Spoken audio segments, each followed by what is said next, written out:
afternoon. You can all find your chairs. We can get started. All right.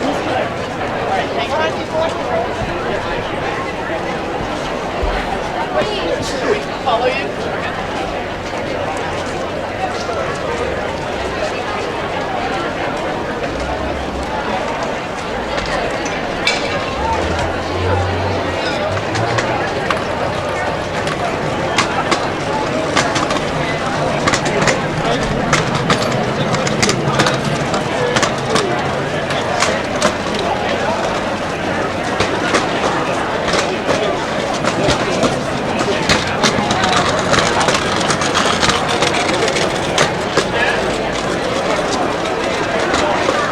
Will you all be seated, please?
Tanforan Assembly Center Memorial Committee.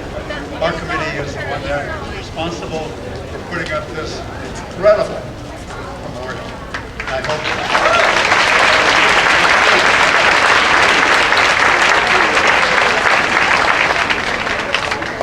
before we get the real program together, I'd like to call John Ayers, Senior Patrol Leader of Troop 72, to come forward.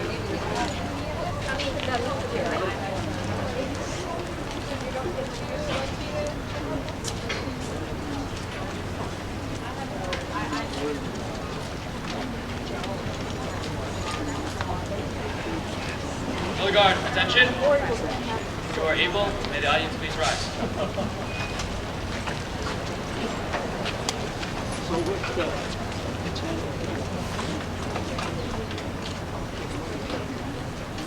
Color guard, advance. Scout salute.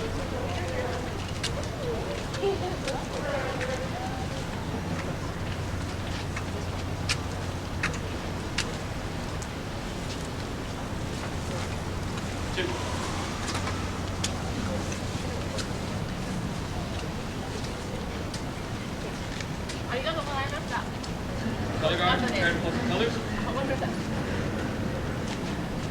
Color guard, post the colors.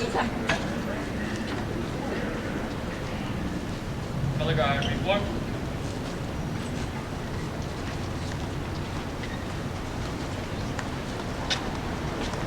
We are dismissed. Audience may be seated. Thank you.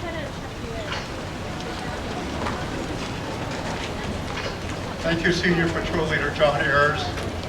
Scout Troop 72 here in San Bruno. Not only did we ask them to post the colors, but they have also taken on some of the responsibility of maintaining our beautiful memorial. So thank you to 72.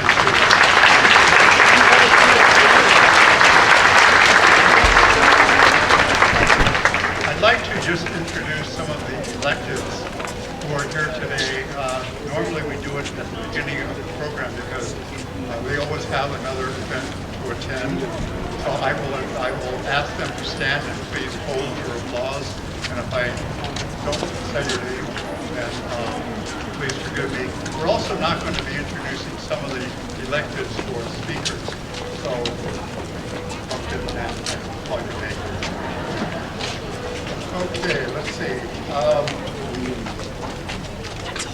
Josh, you speak. Oh yes, the mayor of San Mateo, Rick Bonilla. Is he here? Hold your applause, please. Hold your applause. Okay. Council member Marie Chang, is she here? Okay, thank you. Eddie Flores of South City.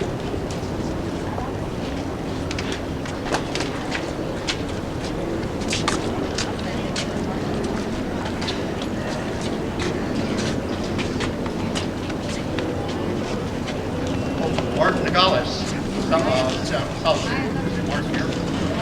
Okay, thank you. And do I recognize any other electeds over there? Did I forget something? Rico, is your council here? Okay. Okay, from the San Bruno City Council, Marty and Tom, thank you. And if there are any others, oh, Mike. All right, let's give him a big hand.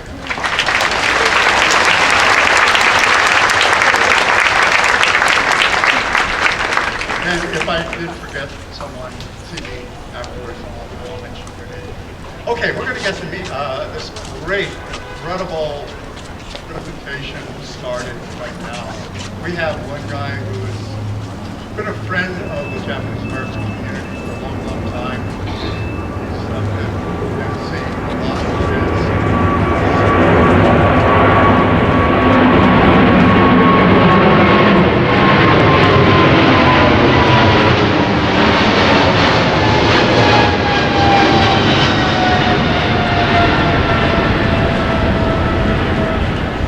We called the airport, told him to hold our flights. That didn't work. Anyway, Mike Inoue was our MC.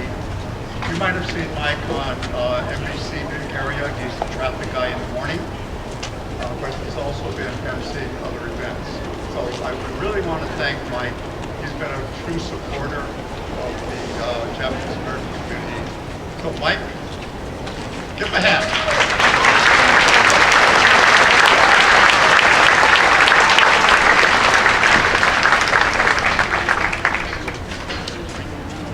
Good afternoon, everyone. I want to start off today. Thank you, Steve, for the introduction. Thank you, everyone, for being here. I have a very important notice. I think I put it back. Please listen, this is very important. Instructions to all persons of Japanese ancestry. Today is a day to be proud. Give yourselves a round of applause.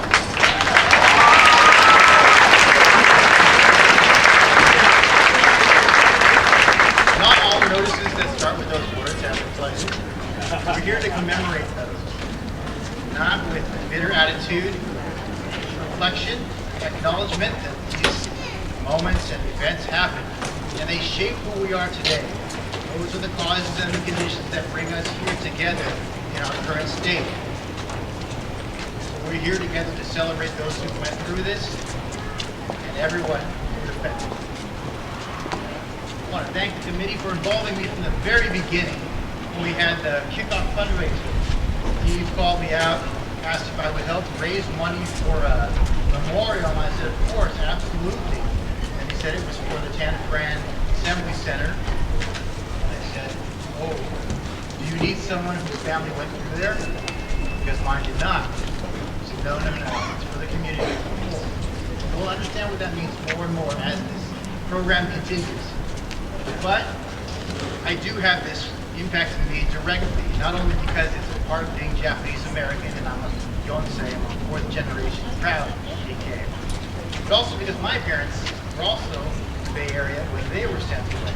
But they were in the South Bay, Sunnyvale area, where we had brought all the family units together in hopes that the rumors were true, that they would be relocated based on the current location when the orders came in. So, actually both sides of my family were in the South Bay, Sunnyvale, and in San Jose area. They went all the way down to Santa Anita racetrack, and then they eventually went over both sides of my family to Hart Mountain. That's not where my parents met. They weren't even 1 year old at the time. I hope that's not. I hope that's not where it was arranged. That's just weird. In any case, this has been part of our family history and just one of the facts that has gone into our telling of our heraldry for the entire time we've been growing up. My kids who are now high schoolers, well, they also had that part of their history. And my daughter is now part of the first ethnic studies class, which will be an official requirement out of Mountain View High School. And so we're very proud that things like this, that memorials like this, like stories that you all share, are part of the history that we continue to preserve until such time as it can become part of a curriculum for that I believe is the greater good. So thank you all for being here today, and thank you for joining me. As I mentioned, this is not a time to be bitter, this is a time to reflect, perhaps share and reunite. So we're hoping for some joy out of this memorial as well. In that spirit, I'd like to set the tone, not me, not Steve. We're going to get a professional who does this, from the Congresswoman Church of San Francisco. So please, for a purification ceremony, can you please give a nice warm welcome? We have the honor of welcoming Reverend Tolosa.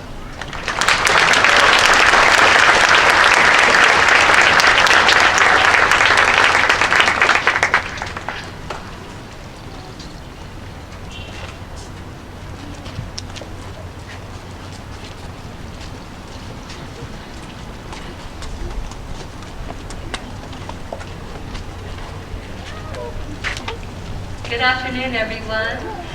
You know, one hand alone cannot make a clapping sound. It takes two hands to symbolically represent our working together with our divine universal parent, known by many other sacred names, and to symbolize our working together with each other and with our pioneers and loved ones who have gone before us. Let us sincerely clap our hands 4 times together.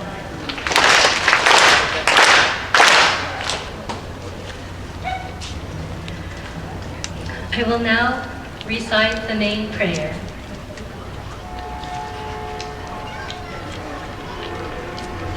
Let us bow our heads in prayer.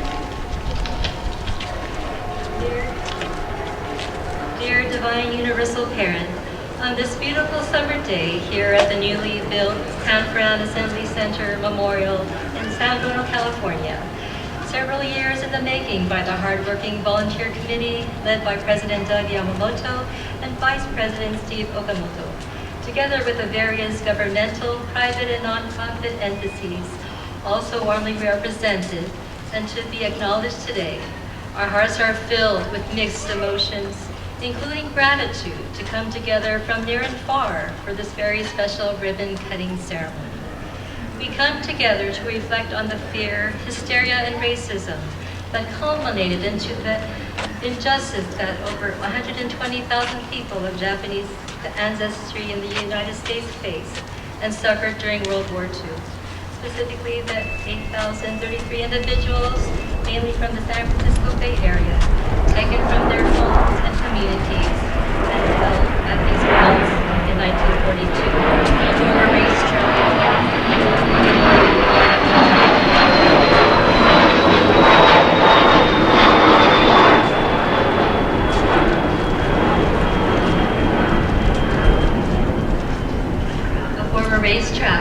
with 4 stables, functioning as a detention center. Among the incarcerees were second head minister of the Congo Church of San Francisco, the late Reverend Shinko Fukuda, and her 7 children, the youngest of which she was pregnant with upon arrival and shortly gave birth to at these very grounds.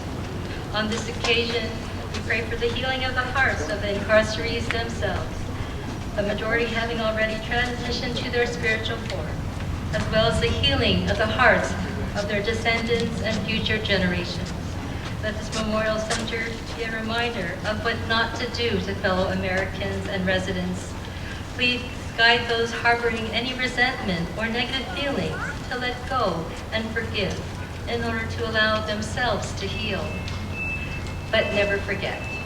And let this memorial be a beacon to guide and educate each of us to open our hearts, be accepting, and treat each other, each individual, regardless of any perceived differences, with kindness, compassion, mutual respect, mutual understanding, and dignity. May we all see each other as your precious children, realize that we all have value, and that no one is more important than another, and that we all belong. We pray for the eternal spiritual peace and happiness of all the Issei first generation, Issei second generation Japanese American pioneers, men, women, and children laid to rest. We pray for their descendants as well as all the ancestral spirits of people from all nations and their descendants throughout the world that we live in and share. May all of us throughout the world find peace within our hearts and learn to cooperate and help each other create a peaceful world. Dear Divine Universal Parent, may we keep the Issei and Issei Pioneer memories and legacies in our hearts and minds forever to find new connections with them and share their stories with their descendants and all people who come here to learn about the Tanforan Memorial. We thank you, Divine Universal Parent, with utmost gratitude at this ribbon cutting ceremony that has come to fruition today. Arigatou gozaimashita. Thank you, as you were. We'll now have the purification rite.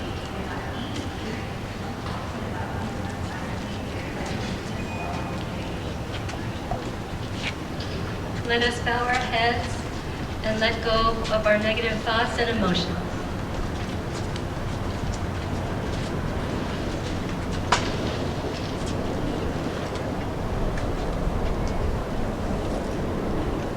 Thank you. Let us truly feel love and peace within our hearts.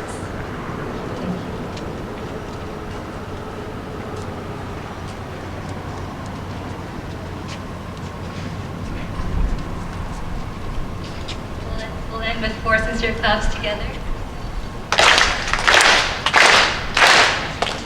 Thank you, everyone.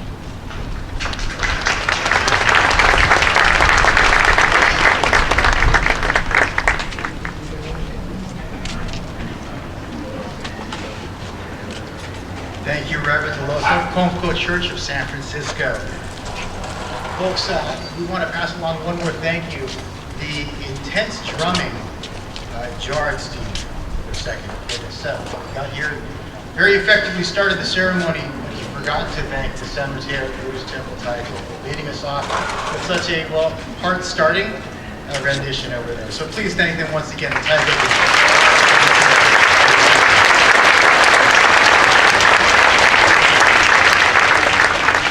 Reverend, also thank you for setting the tone. Purification and the good wishes, good thoughts, and good vibes. I think even with your help, though, we couldn't stop the air traffic. That will happen. We thank the people who are here to celebrate and commemorate the causes and conditions that bring us here. But let us remember that it wasn't just us, the people in this room or the people in our immediate past who have been here, who have set the tone.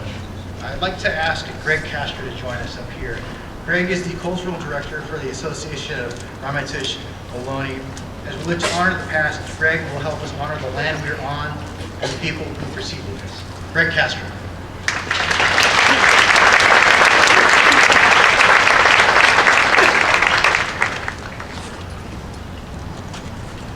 Rishatuhi, greetings, my relations.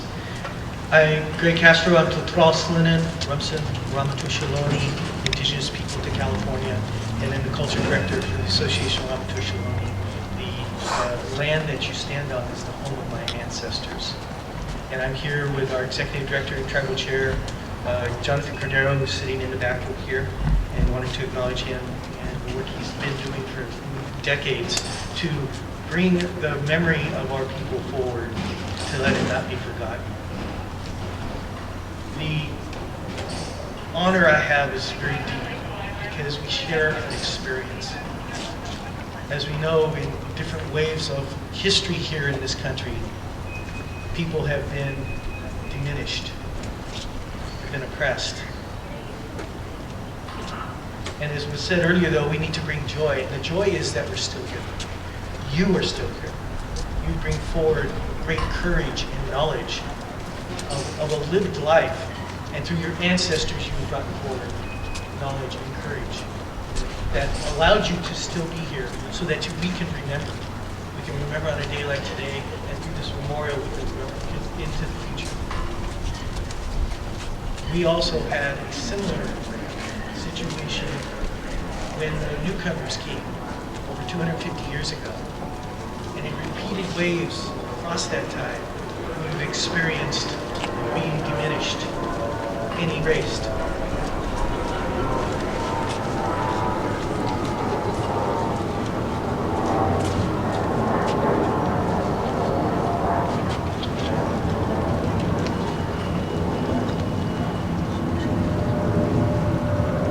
Great joy and honor to our ancestors, I can say, we also and I'm deeply honored to be here, to share this joy with you, the memorial that we're from today. And I wanted to sing a song. It may seem a little odd, it's a fog song. Probably other people. It's not like we need it, right? These guys are really here today. But that's not all what the fog song is about. It's the fog in our own hearts. The fog in many people think that hold fear, that hold hatred, that hold their anxieties, that hold deep memories, that keep them awake at night and walk with them during the day. So this song is the fog song to tell the fog to go away, to tell the fog within each of us to go away. It will probably come back, but our ancestors say it's a powerful song, we just sing it and it will go away. This is work that we have to do every day so that we can remember that joy that we've been asked to bring.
Greg, thank you. We appreciate the significance of that. It is a beautiful day, not too sunny, but maybe you could help a little bit with the breeze. Could you do a Stop the Breeze for Knocking the Sign Down song too? Do you have one of those? I don't know if you're, if you do, just let me know. All right, folks. Oh, I gotta show you this. This is this shirt I have. Blue shirt. I'm honored to have it. It's been gifted by the committee. I don't know if all of you know, Steve gave it to me. But I'm proud to wear it. I wanted to wear it in solidarity with all the other folks in the blue shirts who are here. They are just a part of the reason why you're here today. We're able to have this for a decade of work here. But I also have a jacket on because we come to honor those who have come before us. If I didn't wear a jacket, because I'm not wearing a tie, my grandma would be really mad.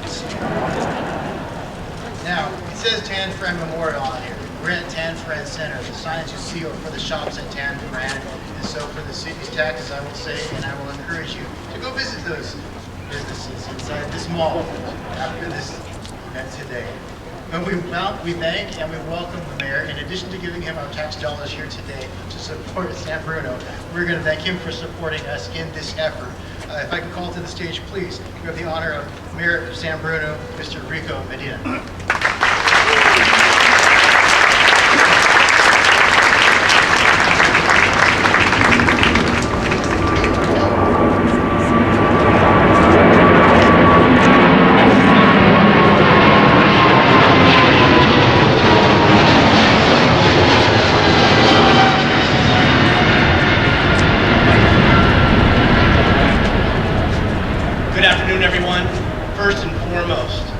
Welcome to San Bruno and welcome to this important day that the Tanforan Assembly Center Memorial Committee has been working on for a few years now. I can tell you that what I will take credit for is the weather. What I can't take and won't take any responsibility for is the FAA and the airports. That goes to the federal government. And she'll be speaking next. But this is a long overdue event that we're having today. What reminds me is when we were here for the groundbreaking, it was weather like this. We regroup here today to have the official ribbon cutting. And again, we're being blessed with the same type of weather. I think what we can find is that no matter what we believe in our personal lives or how we vote, what we take sides on. This is one thing that everyone has come together, starting with the committee, sponsors, residents, businesses, uniting around a purpose and a goal that brings us here today. Truly it is great to reflect and to remember, which we must do, but also to know that what was done out of fear then is today being acknowledged out of love today and remembrance. And that's critical for us all to move forward. What I do know, and I said this before, is that as a third generation, lifelong resident of the city of San Bruno, as I grew, as I was educated by my parents, by the school system, I knew this was a racetrack. I was never educated, never taught, never told what in 1942 from April to October occurred here on these grounds. It is important that we acknowledge what happened, that we remind those that can come and see and read and learn and then pass that information on. It is not okay for us to try to push it under the carpet, to not acknowledge it. What is more interesting is hearing from folks, and Leslie was one today that I've known for several years, but didn't know until this moment, that her mother from San Leandro was transferred here, and that was her first taste of the city of San Bruno. It's important to know that in essence, we are a large community, county and state, but in essence, when it comes to things like this, we are a small community. It is where electeds from all over the county and the state have come together. It's where you have taken your time to come to San Bruno, to remember and to make sure. I will tell you, this will be here as another element to this community of San Bruno, and to acknowledge, to honor, to remember, and that it would never happen again. And as we're noted, our motto is the city with the heart, and we welcome this into this city and its heart. Thank you very much.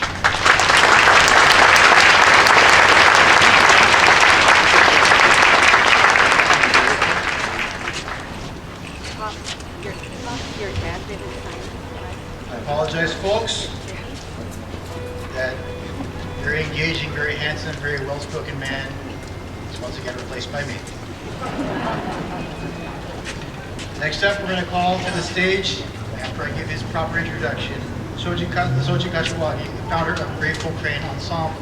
Now, if you're like me, you come across things that make a great impression on you, significant impact on your soul, and then you forget about them, at least in name. But you remember the feeling. Well, I hope you'll remember the name as well, because Grateful Crane Ensemble, for over 20 years, the mission of the Grateful Crane Ensemble has been to honor and pay tribute to our first and second generations. These that we talked about, these Japanese Americans can be paid honor by telling their stories and singing their favorite songs. I first heard of Grateful Crane when they brought a production. Actually, it was a production from Hawaii, but there was such an outcry from the JA community here in the Bay Area that they brought, I think, 2 separate performances to 2 separate areas here in the Bay Area. So we thank them for that portion of our culture. They're going to bring some more entertainment today, but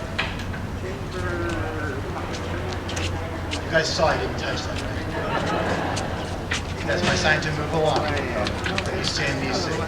So sharing something very personal to him, I would like to call the founder of Grateful Crane Ensemble to the stage, Mr. Soji Kashiwagi. Please welcome.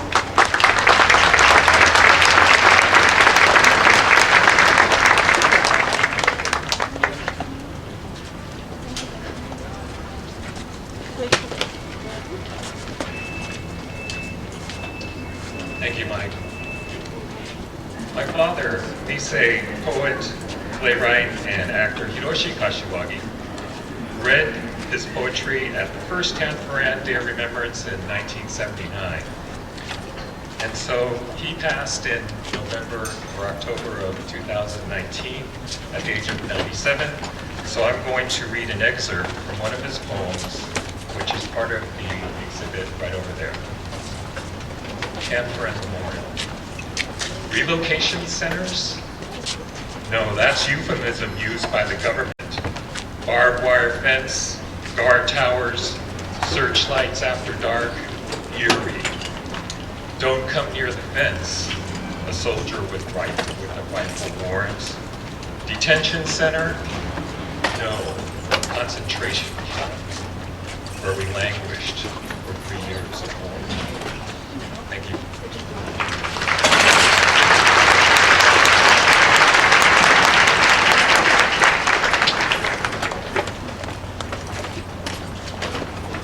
Thank you, Soji, for sharing a little bit about me. I've been at a TV station for 20 years. That's a pretty long time when I talk to the interns reading at one place. They're astonished. They're stunned. First of all, they're stunned that I'd be anywhere for 20 years. I'm not doing much, but still, 20 years is a long time. Twice that long. We celebrated the support of my next 40 years of public service. Possibly be the last, I'm told, public appearance with the Congresswoman at an event like this. Now she can't do anything else. She's done so much. She shared of her experience, she shared of her heart, she shared her personal stories, in stories that have become far too current. Violence, injury, gunfire, the effects of things like this. I don't want to. Congresswoman, is your family's Armenian descent? Maybe we'll see for Thanksgiving. If you're wondering where Armenia is, it's in our hearts. It's not around. So, sharing a lot of... That was dramatic. I'll try to fix this for the content.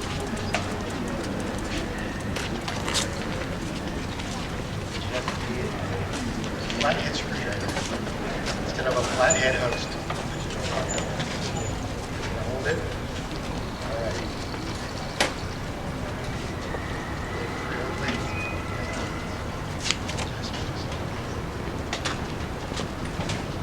Watch this. This is how you fix things.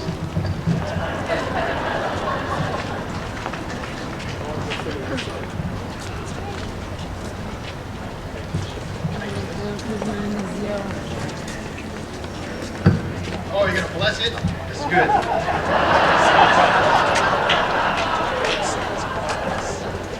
certify this. Thank you.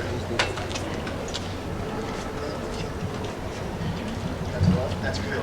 That was memorial. We're just getting sick because the power of your speaking.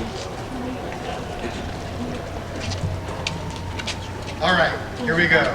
Once again, thank you for our technical staff.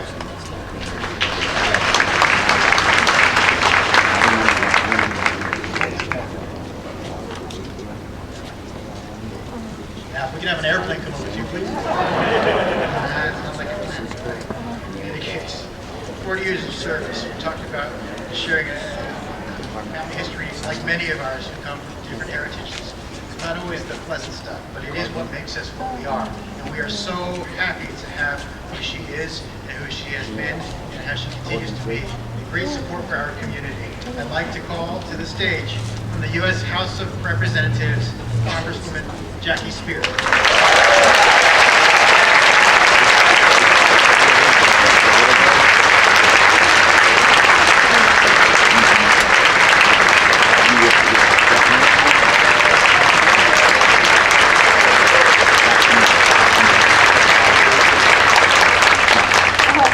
You missed your calling. Comedy is really your future.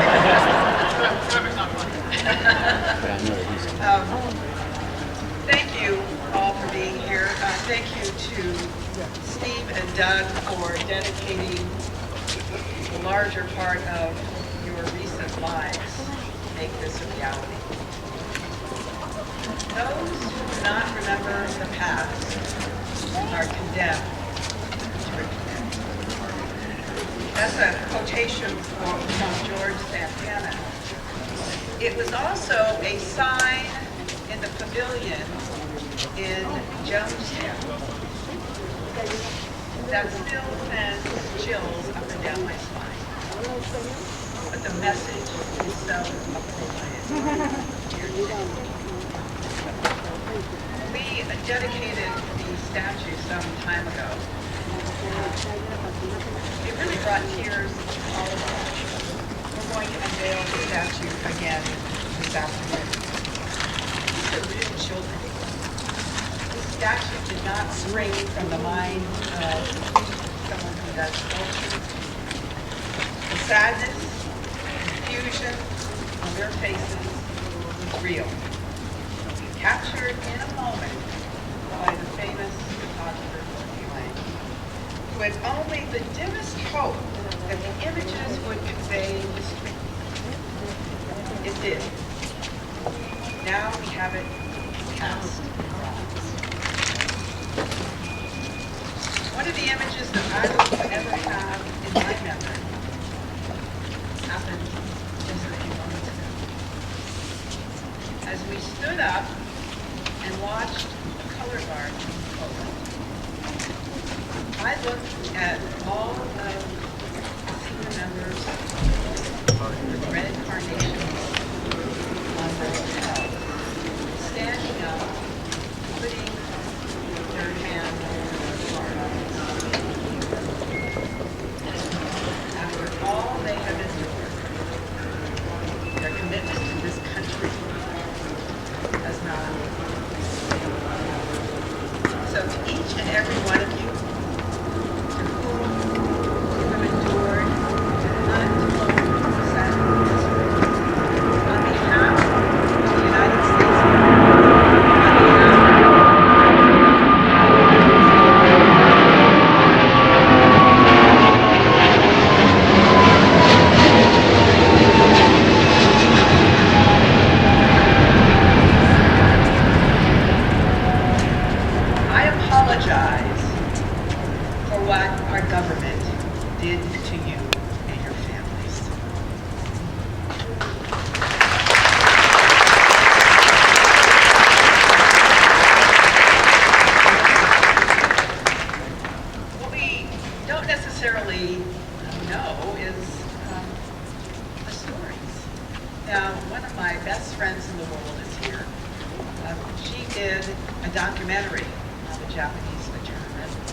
assigned to one of these horse stalls. They had to sweep out the manure that was in these horse stalls. They then used the hay as mattresses. How does our government do that to Americans? So we do create this memorial to serve not the present generation, but all future generations. Because we cannot let this happen again. You know, there's a whole federal program funded by Congress called the Japanese American Confinement Sites Grants Program to memorialize the wrongs of not interning, but incarcerating Japanese Americans in World War II. This is why the National Park Service, and with my advocacy, and with the work of this volunteer committee, granted this memorial $400,000 so that we would never, ever forget.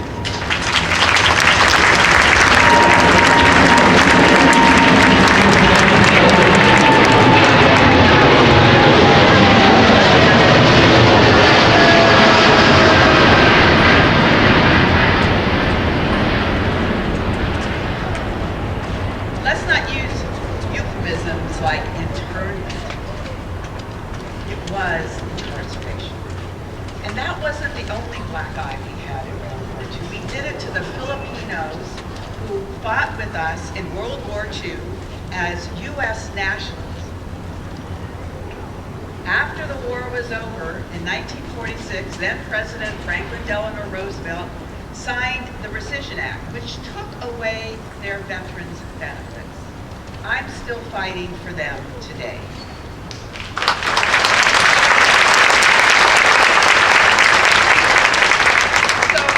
It's really important for us to recognize that we have made big mistakes. But it's also important for us to stand up and speak out when we see those mistakes beginning to be made again. For those of us who remember the years of the Apollo mission to the moon, let me offer this thought. There are many American flags on the moon. NASA has been able to confirm that all of the flags placed on the moon by American astronauts are still standing with the exception of one, Apollo 11. And it's no mystery why that particular flag is still not standing. It's because it blew down when Apollo 11 blasted off the surface. Just imagine, it took tens of millions of dollars for NASA's equipment to confirm that those particular monuments erected by our nation's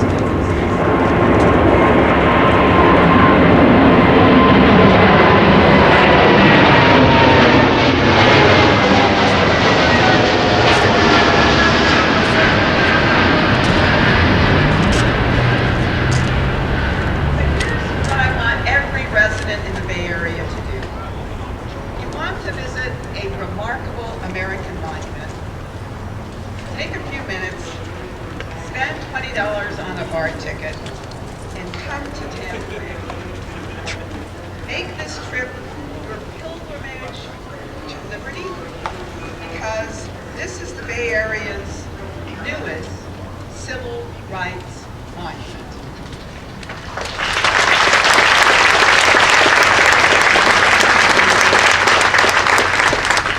The eyes of every just soul gazes upon those two little girls will shed tears as that person contemplates the name tags attached to their jackets and their names emblazoned on their suitcases. And the meal clutched by the littlest girl in her right hand, and the horse stall destined to be the grotesque caricature of a home for these children who were robbed by racial bigotry of their innocence and childhood. Thank you.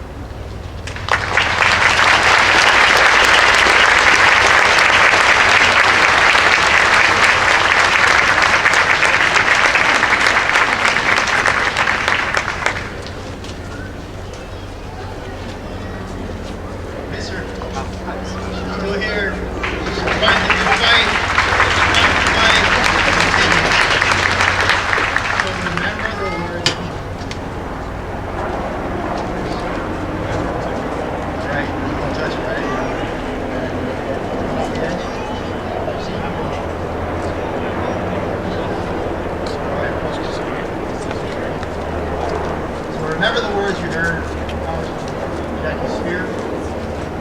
And in fact, we're proud that many of us, many of you, have taken that as an example, as marching orders, if you will. And you've already mobilized so many cases over the decades. Recent past is no exception. I'd like to ask our next speaker to come up and share a bit about that, so that we understand why it's very important that the past not be forgotten. Zara Ballou is Executive Director. She's an outreach for the Council on American Islamic Relations, San Francisco Bay Area. Zara, this is a passion of yours as you come to the stage. I'm going to ask you to shout out without the microphone. Oh, I love you first. In any case, I know that you make cakes for kids in need and who are deserving that, but that's not what we're here to talk about. I'll talk to you about that later. I do want to tell people the passion that you have for what we're doing here today, how much it means to you. Come on, join me upstage. You have 2 cats still? What are your cats' names? Justice and Peace are her cats' names. So can you imagine if they did something to the couch? Justice! Peace! Ladies and gentlemen, please welcome to the stage, Zara Ballou.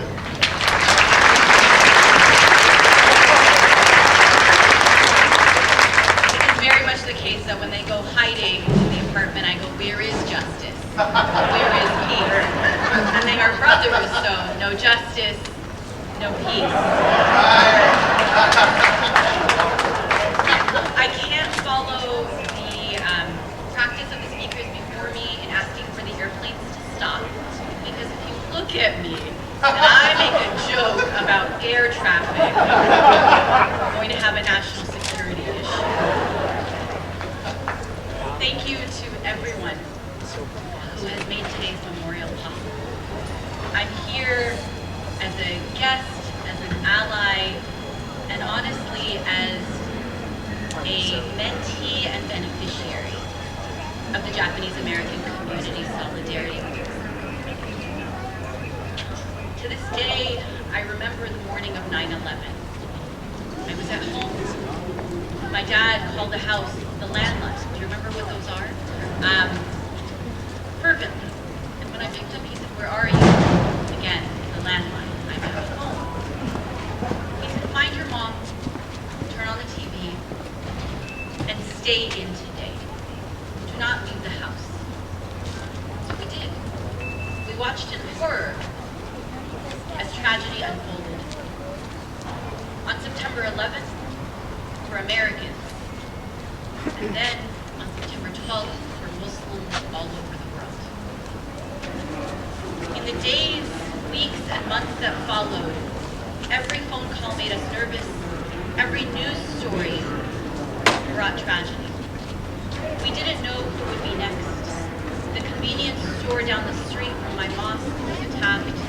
The students on my campus were visited by FBI agents. They would come out of class and FBI agents would be waiting for them saying, your administration told us where to find you. We have a few questions.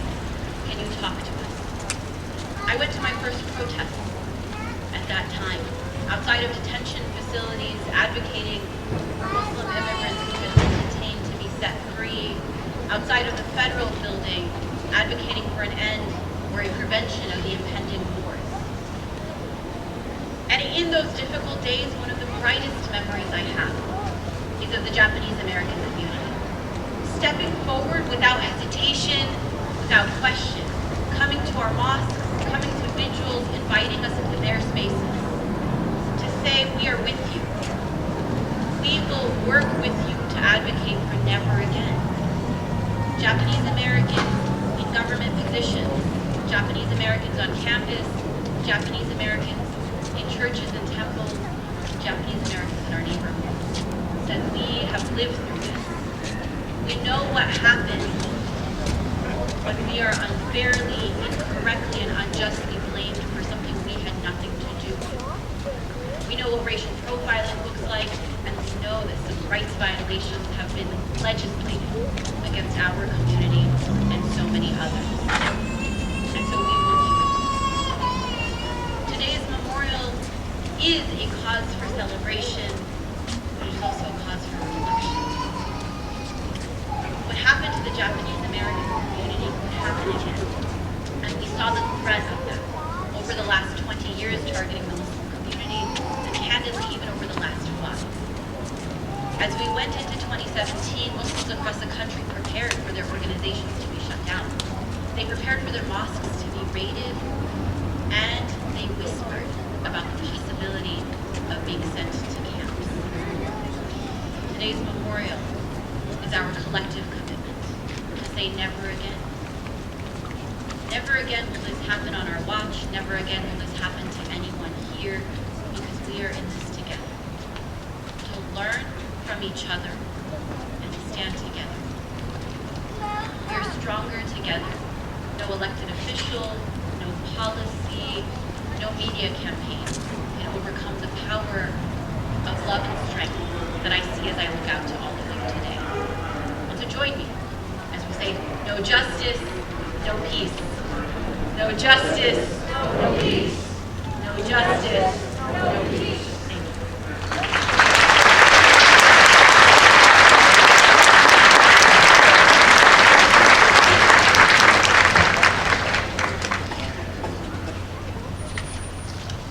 Pleasure improvising. Cats named Justice and Peace.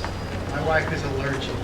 If we had them, though, I would be inspired, I think, to name them Woman and Cry. A lot of our fans. Hey, maybe you didn't get that song. It's all right. Maybe they did get it. They just it was fun. Okay, too. We'll hopefully turn this crowd then. I'm happy to welcome them up. We have something that really defines a period of time. Fashion, hair. We've seen pictures from the past in these retrospectives. We're not going to show any of the past couple of decades here. But we do have something that really defines a period of time as well, which is music. It brings us back to a feeling, to a time period. And so that's what we're going to share with you as well today. Not me. We, from the Grateful Cranium Ensemble, we have 2 representatives. If I could welcome to the stage Helen Ota, who has appeared in several of Grateful Crane's shows and is also an active member of Southern California's Japanese American community, serving on several nonprofit boards, including the Nisei Week Foundation and Zenboku Foundation, and accompanying her on the piano or keyboard or what's called that. The thing with this, the thing can do this, music. Danny Yamamoto is a longtime drummer, but it's not his drum, and an original member of the pioneering Asian American jazz group Hiroshima, which is on its farewell tour as well. I think they'll be here in the Bay Area the first weekend of November, so look up Hiroshima November. But look to the stage for some inspiration.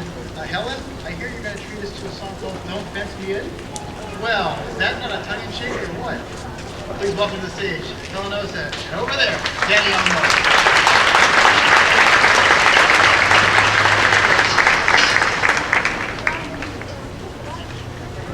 Thank you, Mike, for that wonderful introduction. We are going to sing Don't Fence Me In, but from what I was told, we are going to sing this together. So for those of you, I don't know if you have the lyrics in the program. Perfect. So I will not be singing this by myself. I would love to hear voices from the audience this afternoon to sing along.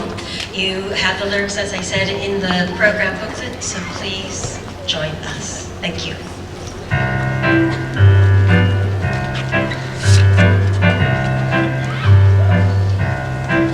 Oh, give me land, lots of land under starry skies above. Don't fence me in. Let me ride through the wide open country that I love. Don't fence me in. Let me be by myself in the evening breeze. Listen to the murmur of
And now you can all go look up what a cayuse is.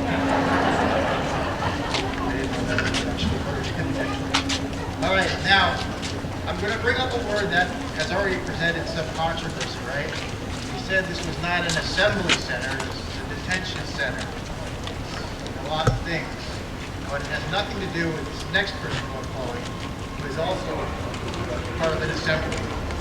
California Assembly. California Assembly Speaker Pro Tem, please welcome to the stage a very ardent supporter representing the 22nd Assembly District, which is San Mateo County. Please welcome to the stage California Assembly Speaker Pro Tem, Kevin Mullen.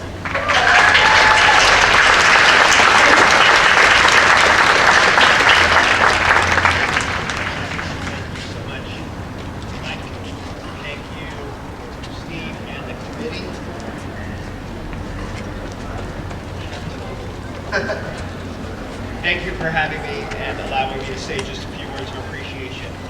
We gather here today to celebrate the unveiling of this memorial that helps to commemorate a dark period in our nation's history. The forceful removal and incarceration of people of Japanese descent during World War II. Some 8,000 people of Japanese descent were held here against their will, many of whom were American citizens. It is hard to fathom that something like this, something so far from the values that we hold dear as Americans, could happen in these United States, but it did, and not so long ago. This memorial will serve as a lasting preservation of the injustices that occurred so that future generations will know what happened here. This memorial will honor the legacies of the victims that were unjustly interned and incarcerated here, and will memorialize their stories. But I also hope that it will serve as a reminder and a warning of how far this country of ours can fall so that we ensure it never happens again. As the author Robert A. Heinlein once said, a generation which ignores history has no past and no future. In other words, we cannot move forward toward that future without first understanding, truly understanding, our history. This remembrance is all the more important considering the rise in API hate crimes that we have witnessed in recent years. We must remain ever vigilant and guarded so that history doesn't repeat itself in this manner or any similar way. May this memorial commemorate those incarcerated here and their stories so that we will never forget them. Thank you again for having me. I look forward to visiting this beautiful memorial for years to come. And let me just say that this area adjacent here is going through, and will be going through, incredible transformation. But this memorial will stand strong and remain indefinitely as an important reminder for us all. Thank you for being here.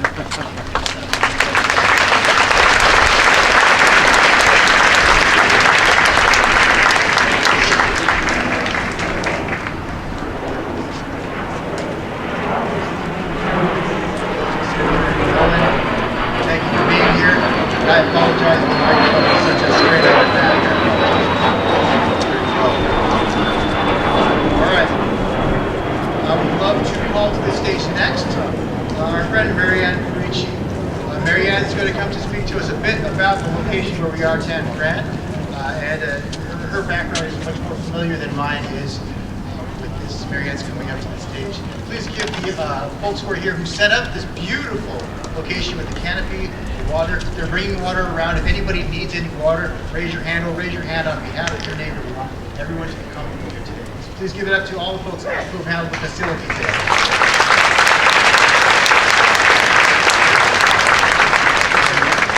Thank you for joining us, please. Hi, everybody. Nice to see you all here. It's an honor for me to be here to tell my story because of Doug Yamamoto and Steve Okamoto's 10 years of effort. That's a long time. And I stand before you as a culmination of your project by remembering all of you who were interned. How many of you were here? Quite a few. Could you raise your hands higher? Oh, quite a few. Well, maybe these are really memories. I began writing my story in Brian Dempster's class. Brian is an award-winning poet and teacher. And do you remember the story called From the Other Side of the Fence? Any of you read that book? Well, he was the editor, and he encouraged me to write this story. And it's also a memory and tribute to our families who had the fortitude to survive this Lamont, which is so this is my story. I remember being at Castro with the eucalyptus trees, and for some reason, those trees I can remember to this day.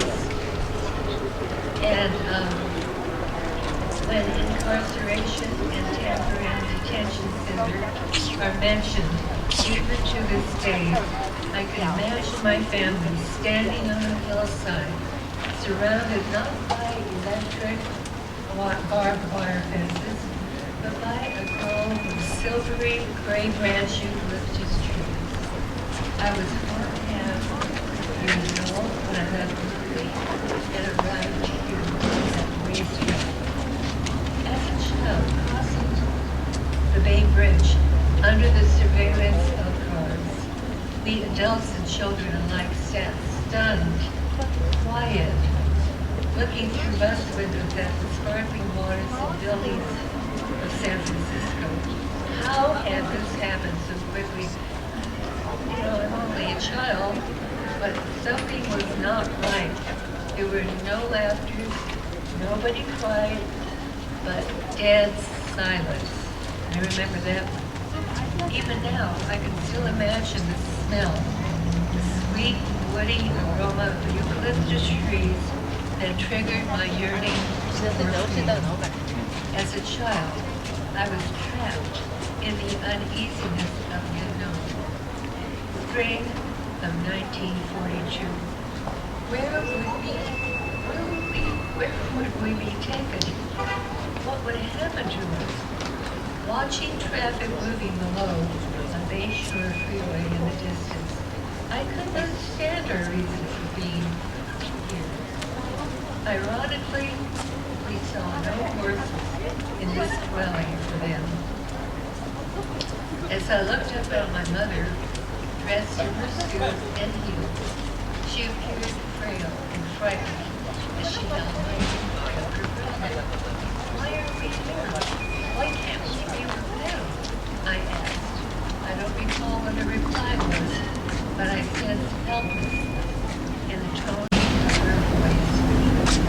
I didn't realize that our temporary homes would be small, bad-smelling horse stalls, and that after heavy rainfall, I would step knee-deep into oozy, salt, wet mud.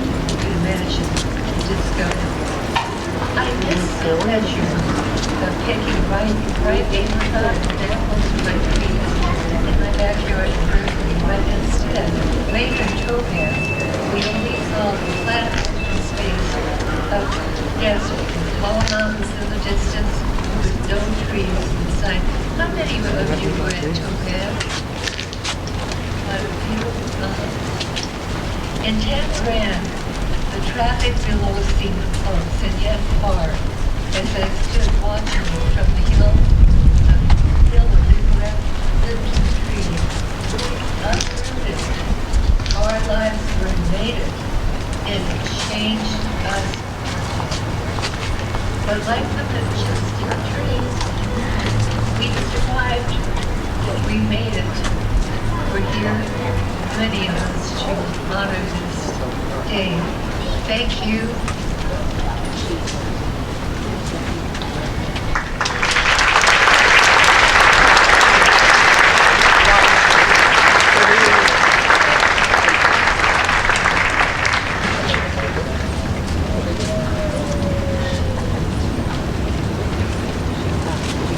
Thank you, Mary Ann. And folks, not so behind the scenes.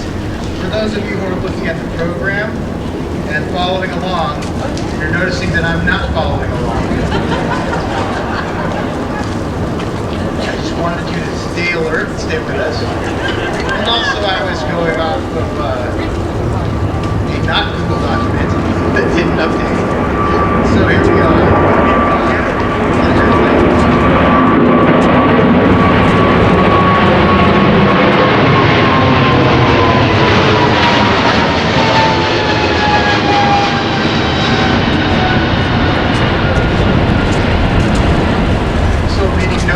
respect. However, hopefully getting us back into the order schedule, I would like to welcome to the stage one of our senators, Josh Becker. Senator Becker has been a great support for this initiative, for this effort, for this memorial. From very early on, he understood the importance of remembering in this way what we're talking about today. So I'll let him speak on this. I didn't even wait, I apologize.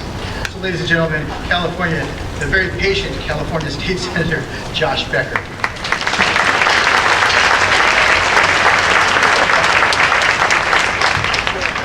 Well, thank you. Thank you to the committee, to all the volunteers, and to my friend Steve Okamoto for inviting me here today for this memorial. This memorial will shine a light on what was a dark time in our history. The detention, the internment of our Japanese American neighbors, detention here and internment across this area. I took my family last 2 summers ago to see Manzanar.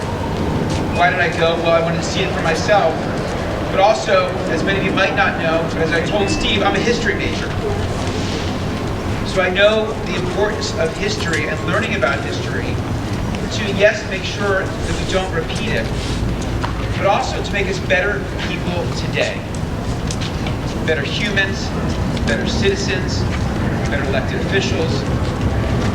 And that does start with history books, as Mike was saying, with ethnic studies. It starts with the history books, but we need that interactive history as well.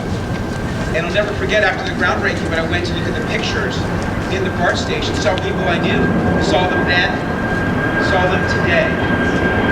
And it was just an incredible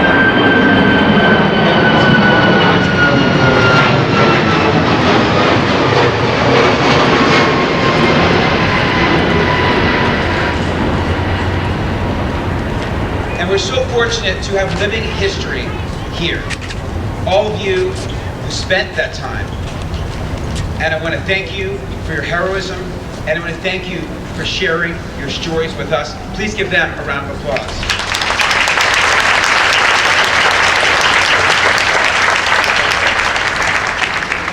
So this is a teachable moment for our area. It's a teachable moment for our country. And at a time of rising hatred and division, I hope this is one more light of brightness that I know will spark thousands of conversations in the future of where we've been and where we want to go as a region and as our country. Thank you very much.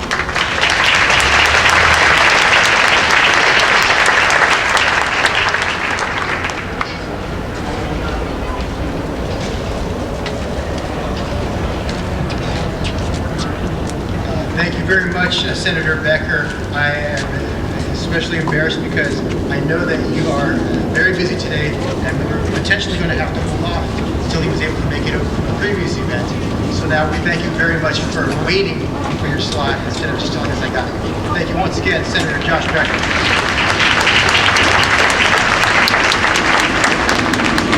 Now, San Mateo County.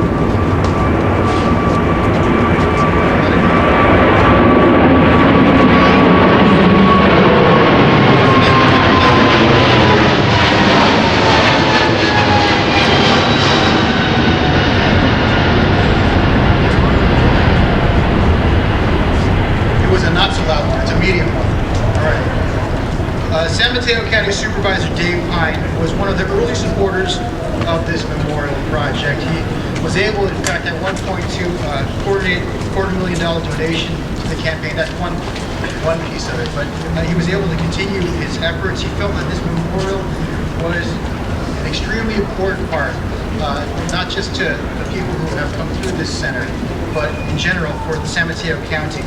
San Mateo County Supervisor Dave Pine is who I'm talking about again. We have today with us, joining us from the chief of staff to San Mateo County Supervisor Dave Pine's office. Please welcome to the stage Dave Bruno.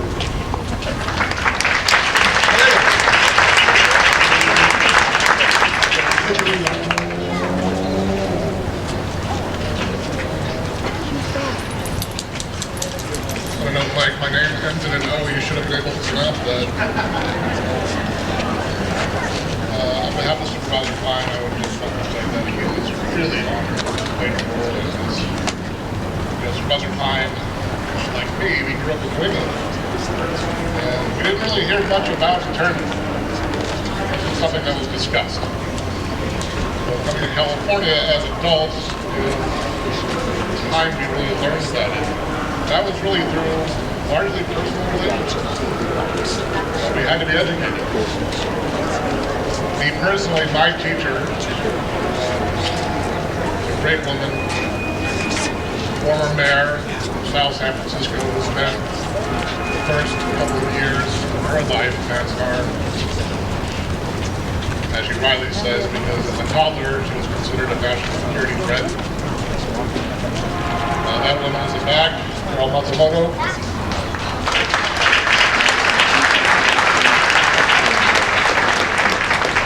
Carol was kind enough to take me to NASCAR last fall.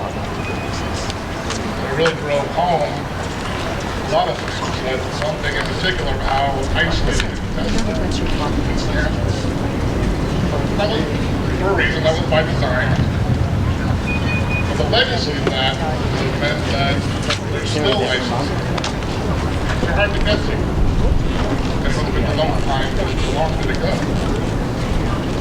Having this memorial here is really just a great asset to help educate our communities, to help make the next generation aware of the dangers of racism and xenophobia. It's accessible, it will be visited by people who get this is really quite an accomplishment and a great gift for our community. The team Tanforan, we thank you for this gift on behalf of San Diego County. Forward, having visitation. Thank you.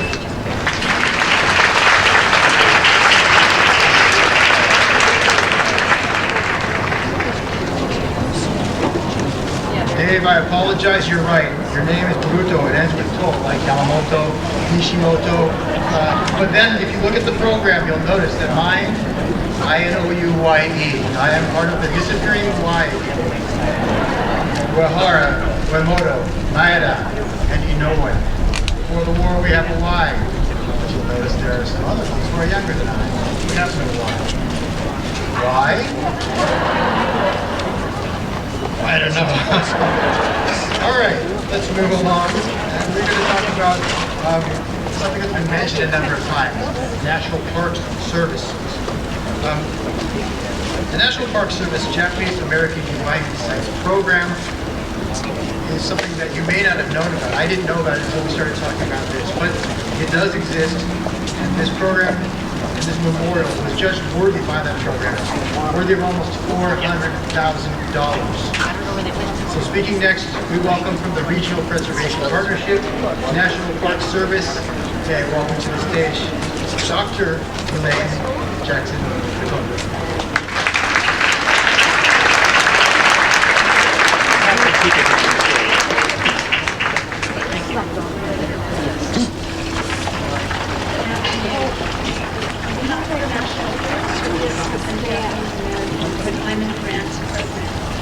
We are honored to be here with you today as we recognize the completion of two significant projects to honor and remember those who were forced from their homes and detained here at the former Tanforan. As stewards of our nation's history, the National Park Service is committed to preserving the sites, history, and stories related to the incarceration of Japanese Americans during World War II. Through park units we administer, such as Honolulu, Manzanar, Tule Lake, Minidoka, and now Hamachi. And through the Japanese American Confinement Grant Program. As Congresswoman Speer noted, the Japanese American Confinement Grant Program was established by Congress in 2006 to preserve and interpret places where Japanese Americans were incarcerated during World War II. The goal of the program is to teach, present, and future generations about the injustices of World War II confinement conditions and inspire a commitment to equal justice program has awarded more than $38 million from 288 grants to projects that involve 25 states and the District of Columbia. Tanforan Assembly Center Memorial Committee and San Francisco Bay Area Rapid Transit received separate grants to complete the two projects that we are here celebrating today, the Tanforan Memorial and the exhibit entitled Tanforan Incarceration, 1942, Resilience Behind Barbed Wire. Together, the grants totaled more than $450,000. But these federal funds were matched with other funding sources and countless hours of hard work and persistent dedication for the Memorial Committee and BART Art Program. These projects demonstrate the commitment of former incarcerates, their descendants, and other stakeholders who have dedicated their lives to sharing the history of the movement. They are also vivid reminders of the continuing need to guard the constitutional rights of all Americans against injustice, prejudice, and fear. The stories and constitutional issues associated with this period in our nation's history continue to resonate with the American public and inspire future generations. This place and other former detention sites serve as powerful reminders of the fragility of democracy, rights of individuals, values of civil rights. Once again, we are grateful for the opportunity to be here with you today and sincerely thank you for all of your efforts to preserve the history of the former Tanforan Detention Center and the memory of those detained here and at other sites of detention during World War II. Thank you very much.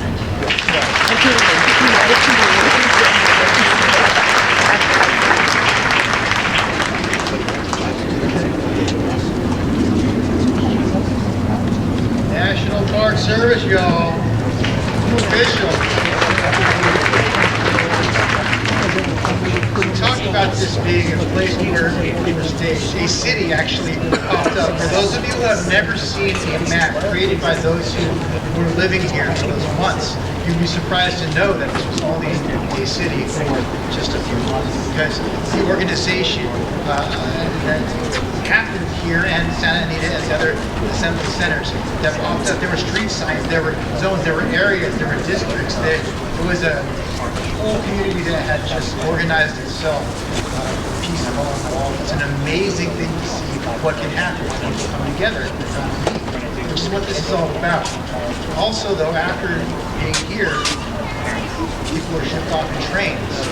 So I find it a little ironic that we are here for this ceremony, and in the background we're talking about a 6-car train, and a 4-car train, and an 8-car train. So haven't things changed? And they've changed with the support of the announcements that we're hearing. We'll hear from a few members from the BART community. Members who have helped in our relationship with the Bay Area Rapid Transit. Remember, get your Clipper card, tag in, tag out. First, I'd like to call Robert Rayburn, who was a member of the BART Board of Directors.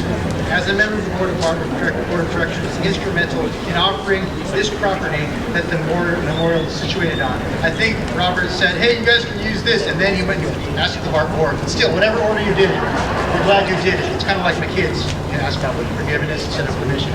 I'm sure that's not the way it went, Robert. He's a very dedicated person. He also has been able to escort this program from concept to where we are today. Without you, Robert, quite honestly, we literally wouldn't be here today. So please welcome from BART Board of Directors, Robert Rayburn.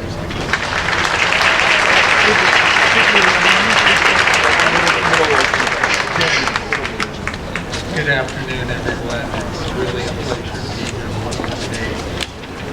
My name is Robert Rayburn. I'm honored to be representing the BART district today. It's very special. The memorial is a long time in the making. I want to acknowledge with the BART board took action to move the project forward. Art Director, John Becker.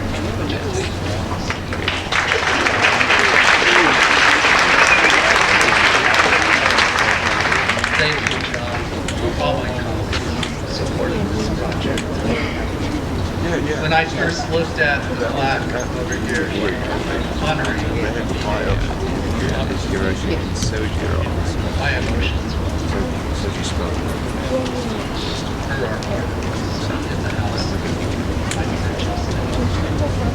I'm forever and I want to share the work that's gone on to create this. How's it going? All right, how you doing? Good, great to see you. Pleasure. Over a decade. Glad to see that the recording contingent is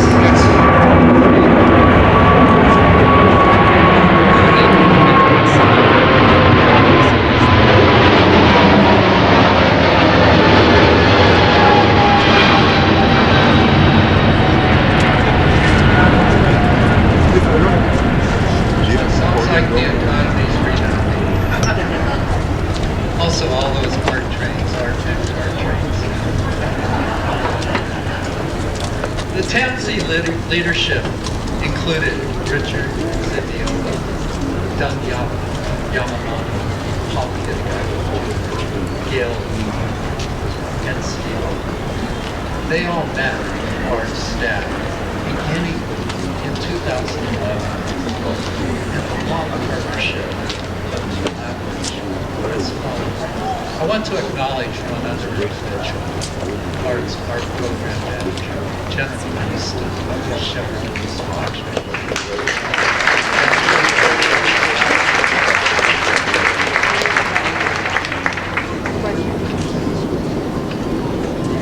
I really welcome each of you here today, as we will welcome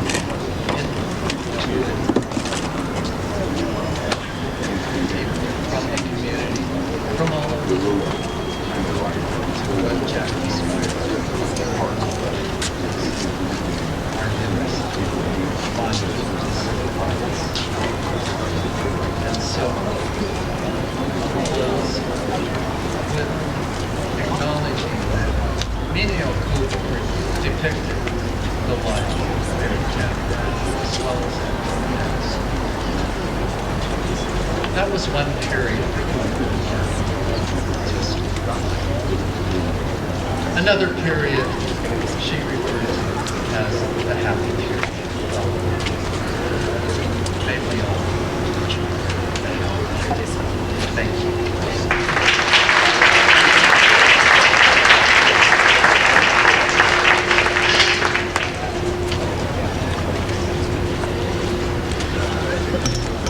Thank you for that.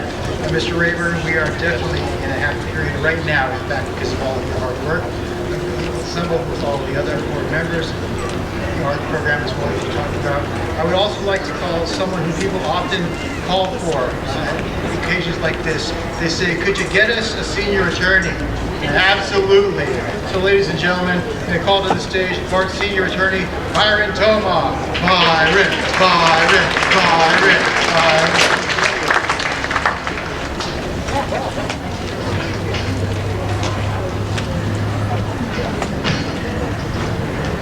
So I have 3 minutes. I'd like to thank the BART board for the placement of this memorial in Tanforan. Most of the people directly affected by World War II have left us now, but it is worth remembering the Japanese-American experience through the lessons it can teach us. When I was growing up, my mom referred to Hart Mountain, where she was relocated, as camp. It sounded like fun. She never mentioned anything bad about the place. In fact, she said it was nice working in the camp's demo clinic. She would always relate that the Japanese were relocated for their protection. Both my mom and dad tried to cast the relocation in a positive light. My dad was in the U.S. Army at Fort Ord when Pearl Harbor was attacked. Eventually, he went overseas to Italy as part of the 442nd Regimental Combat Team and then to Eastern France, where he was wounded and sent back home to the hospital proceeding. He was trained to be a watchmaker on the GI Bill. Had a very hard time finding a job. very fortunate to get a job by Jewish businessman Bernie Steiner, who had empathy for my dad and what Japanese Americans were facing. The Japanese American community in the Bay Area experienced both scorn and empathy from the community. On the upside, there were a number of notable attorneys who protected the landholdings of Japanese American farmers in San Mateo and Santa Clara counties in ways that were not emulated in other parts of California.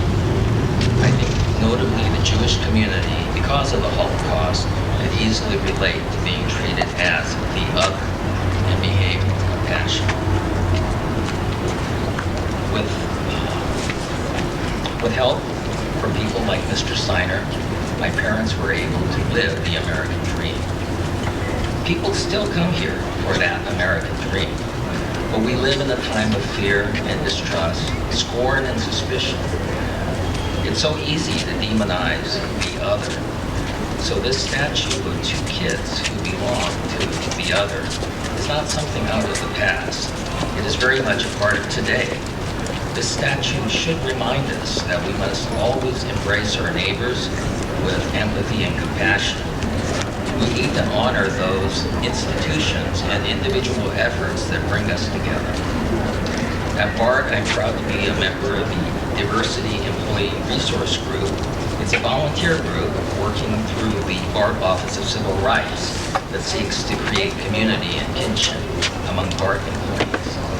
At BART, we nurture a sense of belonging. Why? Because working as a team, we'll be able to do great things on behalf of the people we serve.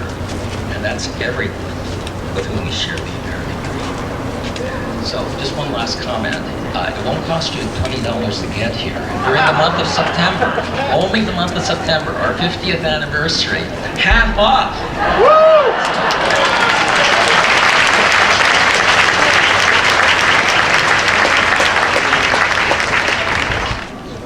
VIXIA about being an attorney coming up here to speak, and then you go give this touching, emotional, personal story of how you're connected with this memorial and how we can also save money on BART.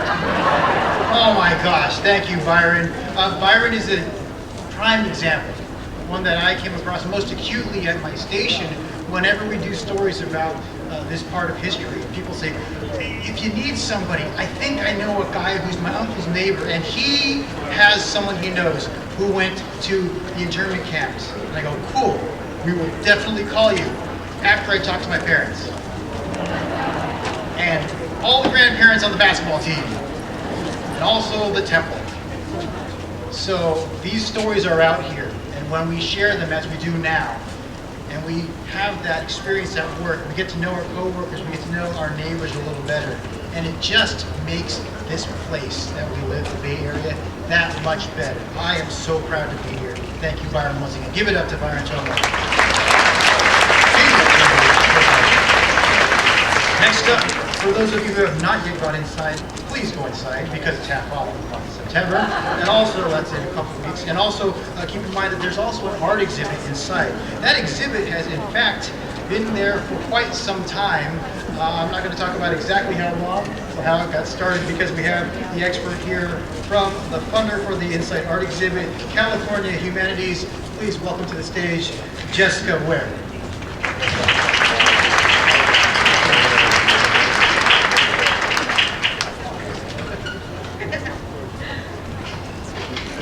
Good afternoon. It's an honor to be here. I'm Jessica Ware, a board member of California Humanities. California Humanities is our state's affiliate of the National Endowment for the Humanities and a proud funder of the art exhibit inside the station, Tanforan Incarceration, 1942, Resilience Behind Barbed Wire, curated by artist Na Omi Judy Shintani. We hope you will take a moment to view the exhibit following the ceremony. The vision of California Humanities is that Californians possess the knowledge, understanding, respect, and empathy to create a more thoughtful, open, and just state. We advance that work by funding projects like this in libraries, colleges, museums, cultural centers, and public spaces across California. Like so many Californians, I was not born here, but instead moved to this part of the world because I love our diversity, our incredible natural resources, our vibrancy, our politics most of the time. My hope for our state is that we continue to serve as a beacon of inclusivity for the rest of the country. And we can only do that if we genuinely grapple with our true history, including the periods of horrific exclusion and violence, like the incarceration of Japanese Americans. Thank you to everyone who contributed to this memorial and exhibit for helping us remember and learn from our collective history. I'd also like to thank the United States Congress and Congresswoman Speer for consistently funding and defending the National Endowment for the Humanities, and also to thank our members of the California Legislature for funding California Humanities in recent state budgets.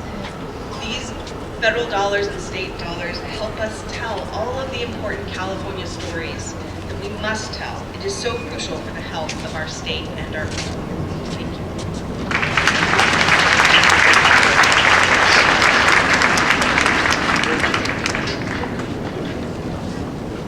So as I said, for those of you who have not yet had a chance to go inside for the exhibit, I want to point out something very important. That in the beginning, years and years ago, there was a temporary exhibit with some photos. It was to sort of generate, I think, a buzz. We're talking about missing concept. That was years and years ago. Inside now is the newest exhibit. It's in its newest form, and this one's here for today. So please do go inside and check that out. If not today, find some time and bring back maybe more of your family as well today. We now are joined once again by Helen Ota and Danny Yamamoto from Grateful Crane Ensemble. We talked about music really bringing up emotion. Last time we had Don't Fence Me In. This time we'll have another song that may be familiar to folks who are in camp. As Dr. says, they don't call it camp because parents refer to it that way. But these songs aren't just known from camp, they're known after camp. There's something you've heard in houses and at festivals throughout, continuing even until now. Oh, hi, Auntie. I see her now. Auntie's right there. Please join us once again, welcoming back Helen Ota and Danny Yamamoto, this time singing Kokuni Sachiari. Please look in your programs, the one that I was not following, because the lyrics to that are in there as well. They're printed in Nomaji, so I apologize if you only know your kana. Someone help them out. You probably know. Come on up here, Helen.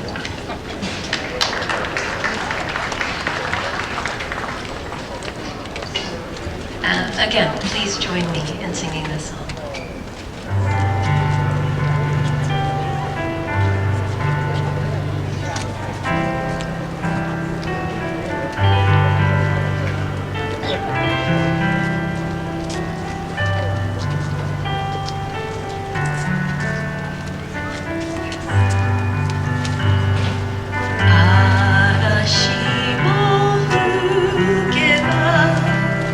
Ame mo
music by Helen Otop.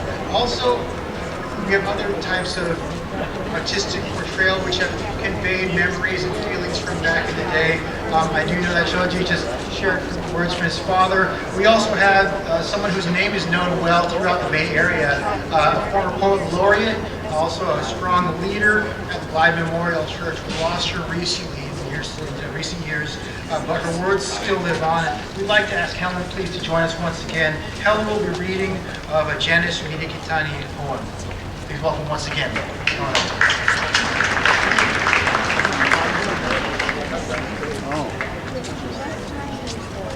An excerpt from Woman with Straight Back by Janice Midikitani. Yes, I will take the reparations. It's not the amount. No monetary measure can price injustice and loss and humiliation. The years of face silent as stone. But if it will make them think before they do it again to anyone else, I'll stay alive to exact an apology as physical as a gash across their national budget. Memory is the chiseled shape of a woman with straight back, holding a rock the size of an apology. She will stand chin high at the doorway of history. And no, we, none, will go into those camps again.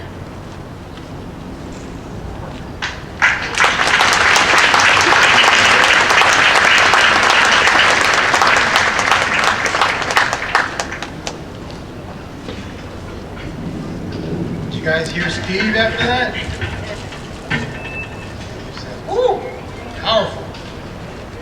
That took words out of all of our mouths, Steve. Put some words in for those of us who didn't speak. Thank you, Helen, for pushing through that. I appreciate that. Again, the words of Janice Midikitani, poet laureate, longtime effort powerhouse behind Blythe Memorial, and also one of the founding members of the UCLA chapter, David Kappa Phi. I say that because one of them is here right now. All right, let's look over here towards our next wonderful crossover through history. We're here talking about World War II. You remember why people of Japanese ancestry were rounded up, right? We had a little war going on, a little conflict. We were, the United States, at war with Japan, right? No bueno to the two countries. Now, years later, we're coming back to a healing point where we can talk about things that happened and use them to push us as a society forward, remembering, memorializing, and celebrating those who sacrificed their time so that we could be here today, so that we could celebrate, so that we could gather in a group that was not allowed at the time. I have friends whose grandparents weren't allowed to have a wedding ceremony because 25 people was too much Japanese gathering. So now we've come forward so many more years. We've matured as a civilization, and governments have come forward and found ways to work together. So it is my pleasure and my honor for this symbol of learning from our past, in dramatic contrast to that time to now. Both our past and our present are honored here today with some words from the Acting Consul General of Japan in San Francisco. I call to the stage. I welcome to the stage. I am honored by his presence at the stage. Acting Consul General of Japan in San Francisco, Hajime Kishimori. Kishimori-san.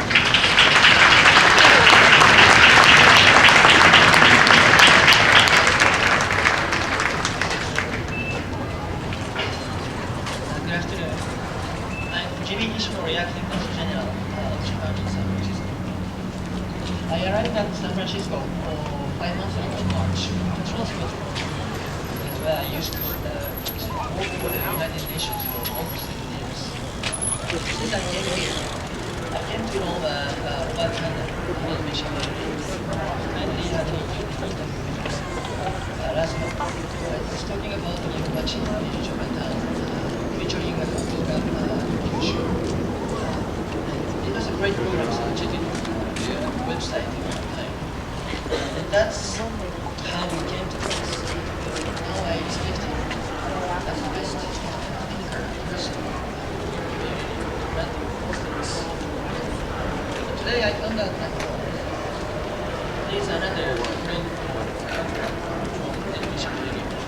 Filipino. Wish him a great future. And that's one request. Maybe you can come for community work.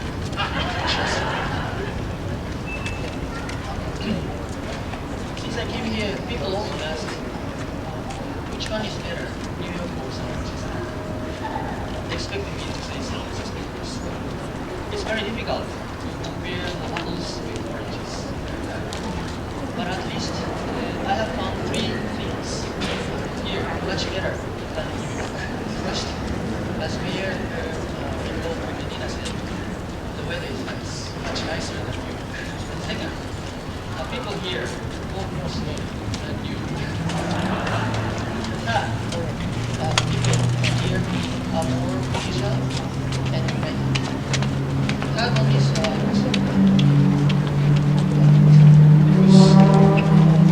learning from my previous speakers, especially Greg, Sarah, Jessica. I'm not convinced that we can overcome the past. Regardless of different religions, nationalities, today's the day we can do so here together with you. So that's what I learned from this. That's what I'm really very thank you very much.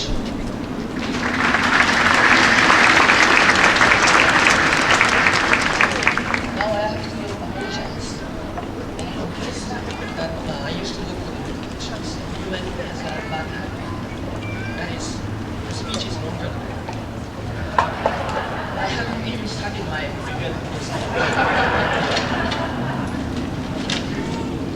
Bear with me. It's not very long, and it's well prepared by my colleagues and Kevin. So let me read that. I'd like to thank the organizers of this, especially Tanforan Assembly Center Memorial Committee, Chairman Becker, and Vice Chairman Steve Okamoto for inviting me on this platform. I would also like to acknowledge the dignitaries present, including Congresswoman Speer, State Senator Josh Becker, State Assembly Speaker Pro Tem Henry Gomley, who have already left, because my career went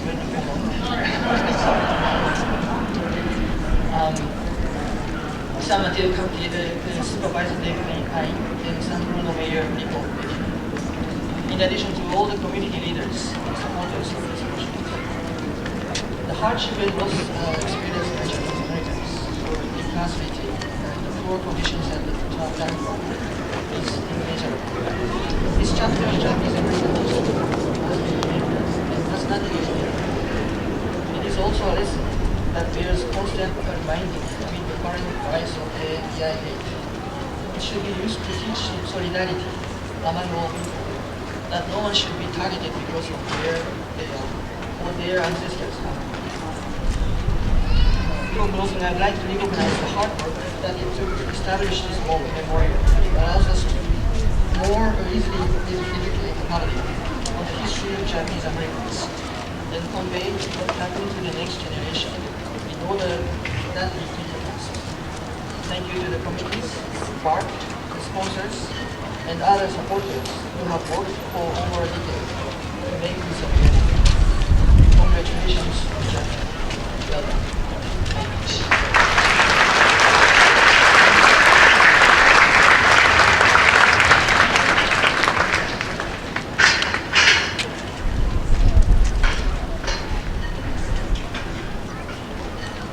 Thank you, Kishimori-sama. Well, I great job on that speech. Thank you. If you can get me a show, cool. I appreciate it. But if you can't, this is Robert, my buddy, Robert Honda. If you do me a favor, in case anything gets back to him that might be construed as kind of sort of undermining his show, I would never do that. So if you could all on video say for me, we love Robert Honda. No, how about this? We love Asian Pacific America with Robert Honda. You have that? That's the name of his show, okay? We love Asian Pacific America with Robert Honda. Please, on the count of 3. 1, 2, 3.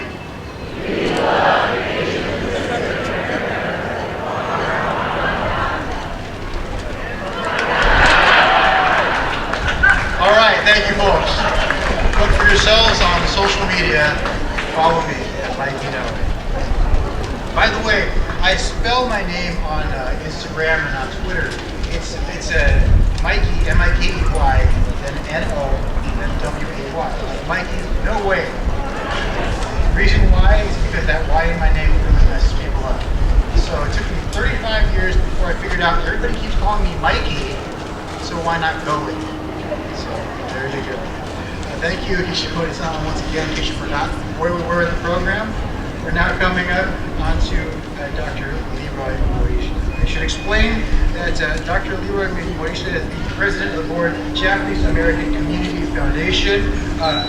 Leroy, we saw each other at an event in the East Bay. You were talking, of course, about Cal State University East Bay, right? Having been recently named that after Hayward. He's here today to represent the Japanese American Community Foundation, which is not only supportive of this memorial, but so many other Japanese American projects. Please welcome Dr. Leroy Moishe.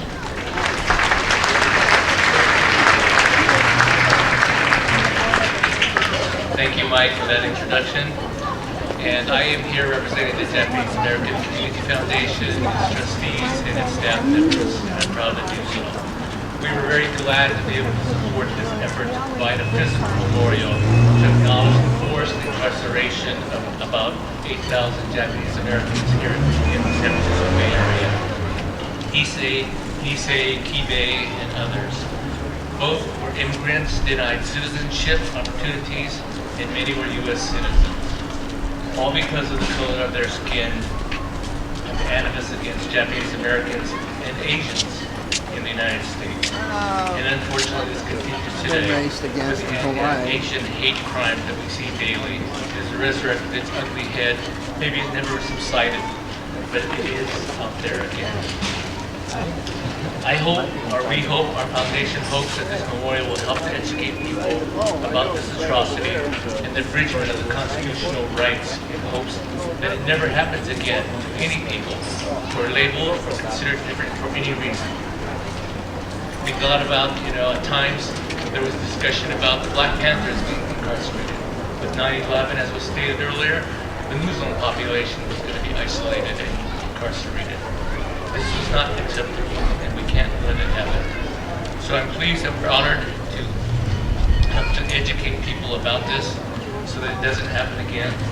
And I'm pleased to honor the legacy of all those incarcerated here, a number of people here, including my in-laws who have passed, the Hidanis and the Takeis, who also were part of the incarceration in Tanforan and also at Topaz.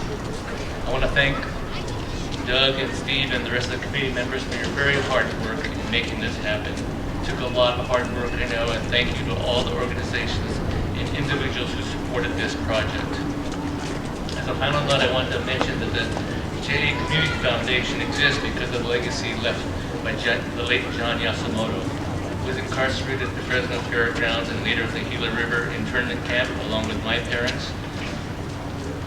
John worked with the JACL and led and worked with others to establish the JACL Blue Shield Health Plan back in 1965. This was founded to provide a group health care plan to many Japanese Americans who worked independently, as independent contractors or whatever, because they could not work for other people. People would not hire them after the war. So to get a health plan, a group health plan, Blue Shield partnered with JACL and provided this. It was only one of its kind in the whole country. We did that for some 50-odd years. And with the advent of the Affordable Care Act, we no longer could do that program. So we transitioned to a new organization, the JA Health Benefits, and founded a nonprofit foundation to assist in supporting efforts such as this that honors our Japanese American ancestors and our seniors. Thank you very much.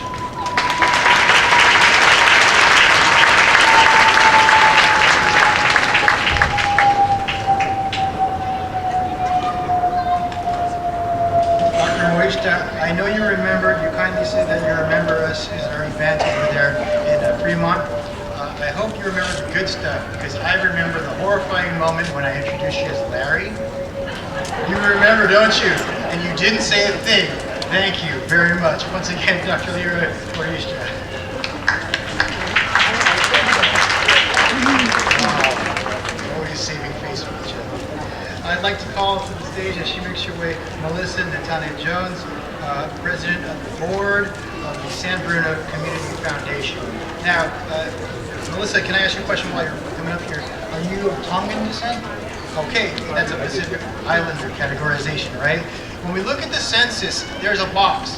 At least there's a box now, but it says Asian. And then they're continuing to refine. But I want you all to keep that in mind, is that when you have a chance to acknowledge someone's heritage, and you're not sure, it's okay to ask, because then you can honor. AAPI month is actually also AAPI-NH, right? Native Hawaiians are added on there. So as things continue to evolve and people, Japanese, about all these things, yeah, you can take it a little too far. But also, we need to acknowledge, because of years of putting people into a far too large of a group and not acknowledging differences. And by acknowledging differences, we can then also use that data that we have to help meet the needs of people in our community. So right now, helping meet the needs of our community, again, as I said, Melissa's here from the San Bruno Community Foundation, who are a strong supporter of the project because they realized that the memorial was not only a historical icon, but a reminder that something so terrible cannot happen ever again. And so Melissa, along with her organization, they are repeat donors. They started early with their donation and their support, and then they did it again, and then they did it again. And now she's here, waiting till all these other people have spoken, and she still has a smile on her face. So please, welcome to this stage, from the San Bruno Community Foundation, Melissa Nathaniel Jones.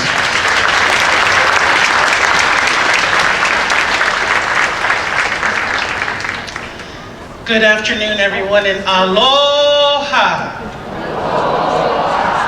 And in my native language, maloelele. It is my distinct pleasure to be with all of you this afternoon. My name is Melissa Nathaniel Jones, and I have the honor to serve as the president of the San Bruno Community Foundation, which has been a supporter of this project. I also want to acknowledge that I'm representing the board and staff of the San Bruno Community Foundation, many of which are here with us today. San Bruno Community Foundation is proud to support this important memorial. The Tanforan Assembly Center is an important, albeit infamous, part of San Bruno and American history that should not be forgotten, especially in the context of the racial justice awakening that this country has experienced since the death of George Floyd, and in light of the rash of violent acts against Asian and Pacific Islander Americans that have been happening in the Bay Area and other parts of the country over the past couple of years. The San Bruno Community Foundation was established in the aftermath of the 2010 gas pipeline explosion in San Bruno's Crestmore neighborhood, just 2 miles up Sneak Lane from here. The explosion and ensuing fire destroyed 38 homes, damaged 70 others, killed 8 people, injured 66 more, and devastated our previously peaceful community. And so it is appropriate that we use a portion of the restitution funds from that tragedy to remember the tragedy and injustice that Japanese Americans suffered 80 years ago in San Bruno. Our foundation is about elevating the San Bruno community, and our support for the Tanforan Memorial leaves a legacy with the money we are stewards of on behalf of the residents, past, present, and future of San Bruno. Let this memorial serve as a visible and tangible educational tool so that future generations of community members learn about what happened here in San Bruno in 1942.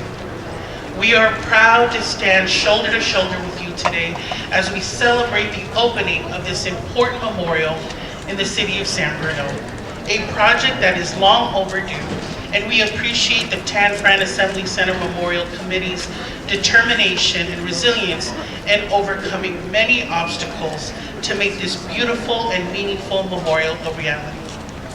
See those of you who are here today that were incarcerated at Tanforan gathered all is truly inspirational. San Bruno is known as the city with a heart, and that heart is on full display today as we honor those of you who were sent to Tanforan and other World War II internment camps. Remember the injustices you experienced and ensure that they never happen again to any other group, even during times of crisis. May we continue to remember, honor, remember those that we stand shoulders upon as we stand together, building empathy and continued respect for all people. Thank you.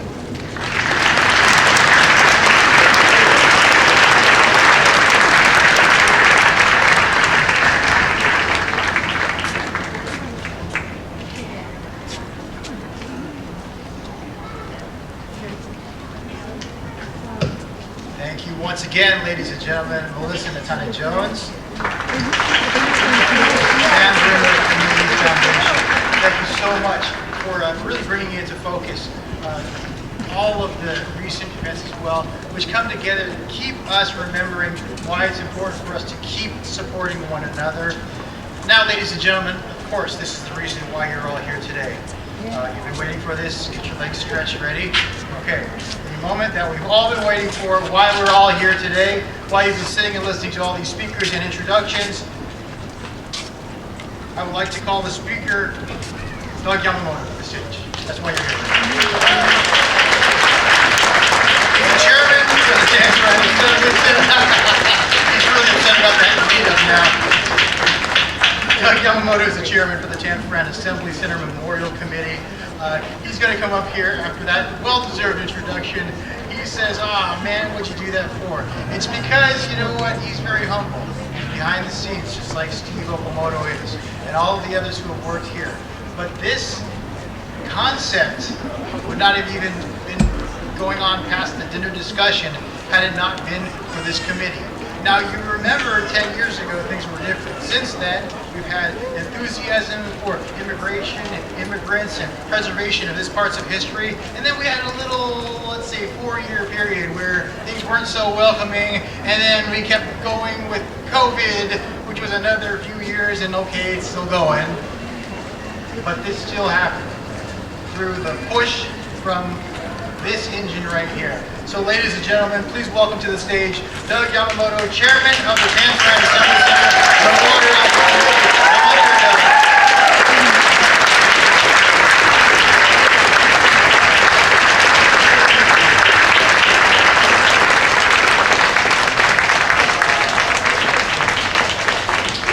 Can you hear me back there?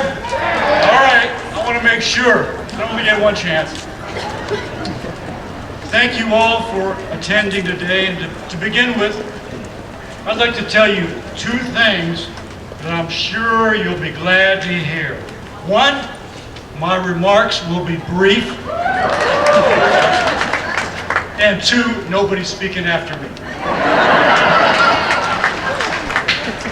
My job is to fit 10 years of thank yous into 5 minutes, as assigned to me by someone who shall go unnamed, except his initials are Steve Okamoto. It will not be possible to recognize everyone who has contributed to this memorial today, even though we would like to. But first, and most importantly, we'd like to thank each and every one of you who contributed in your own way over the years and in the best ways you could to this endeavor. Large or small, we value with profound gratitude all your contributions. You know who you are, and we thank you. Before we begin with the acknowledgments, please join me in a brief moment of silence and reflection on the many who are not here with us and the many yet to be born who will someday visit and reflect upon the stories told here in a future we will never see.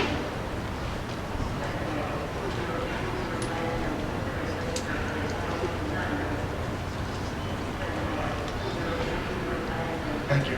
At this time, the committee would like to acknowledge our major donors and present them with a bronze maquette of the statue for their contributions. I'm going to be calling your names, and please stand. A committee member will be dropping off a maquette to you. Hopefully it's not on your toes, because it's 9 pounds each. Okay. BART Board of Directors and staff. I'm just going to read them off. So, BART Board of Directors and staff, National Park Service, Japanese American Confinement Sites Program, RHAA Landscapes, Architects, County of San Mateo Board of Supervisors and Supervisor Dave Pine, Japanese American Community Foundation, San Bruno Community Foundation, City of San Bruno and their Culture and Arts Commission, KT Foundation, YouTube, Robert and Pat Rayburn, Alexandria Real Estate Equities, Topaz Museum, Oshima family, Okamoto family, and Yamamoto family. Thank you.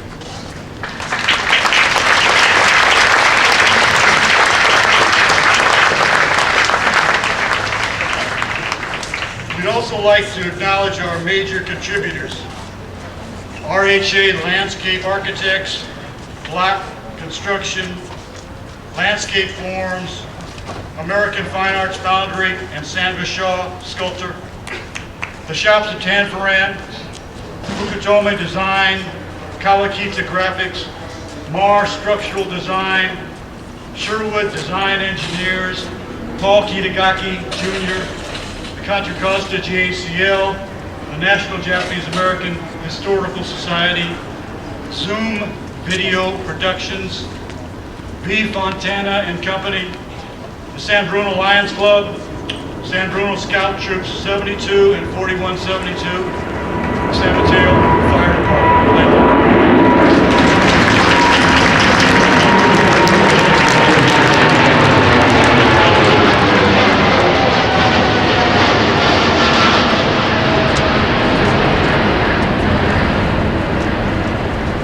The committee members have been working tirelessly for these past 10 years since the original Dorothea Lange, Paul Kitagaki Jr. photo exhibit.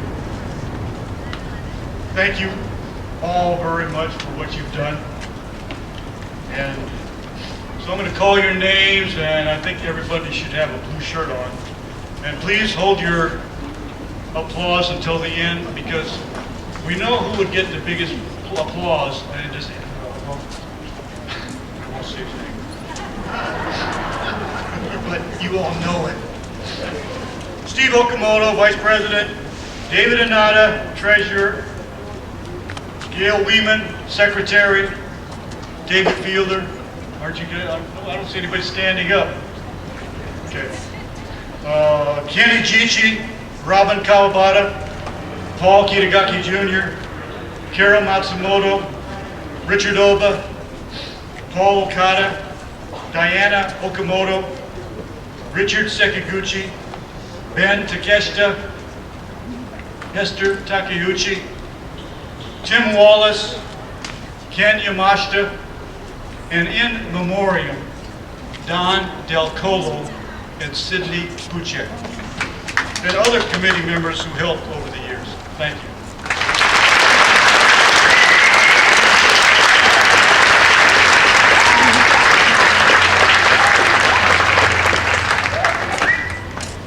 We'd also like to recognize all the Tanforan incarcerees here today.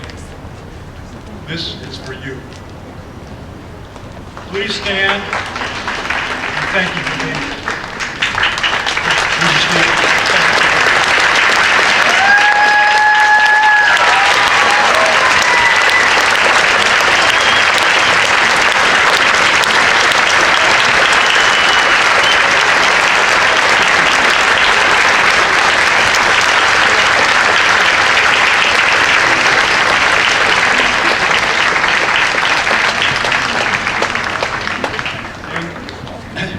just any other incarcerees from any other camps or detention centers, please also stand.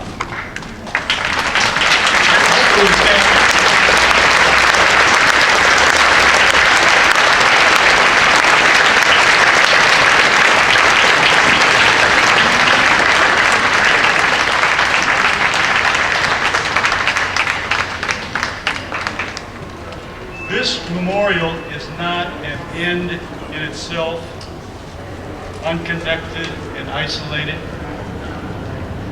If, when you leave here today, you leave the stories of the people living in horse stalls and wooden barracks, frozen in a black and white image set back in the old days, replaced with a convenient click of a computer mouse, please consider looking a little deeper. If this memorial has any meaning, it must extend beyond these grounds, reaching the most vulnerable among us, whom we see and sometimes choose not to see every day. The houseless and the hungry, the children separated from their parents at the border and locked up with other children in children's cages. How are they different from the ones in the statue? The same guns that soldiers were holding pointed at these families in 1942 are the same guns that shot up the apartment that Breonna Taylor was sleeping in. It shot Iraqi citizens from a helicopter and then shot the people who went to help the wounded, laughing about it. Spanish muskets were the AR-15s of the day. And the same guns used at Uvalde were used here. The meaning of this memorial, what would you say to the grandparents of your grandparents and to the grandchildren of your grandchildren about what this memorial means to you? Thank you.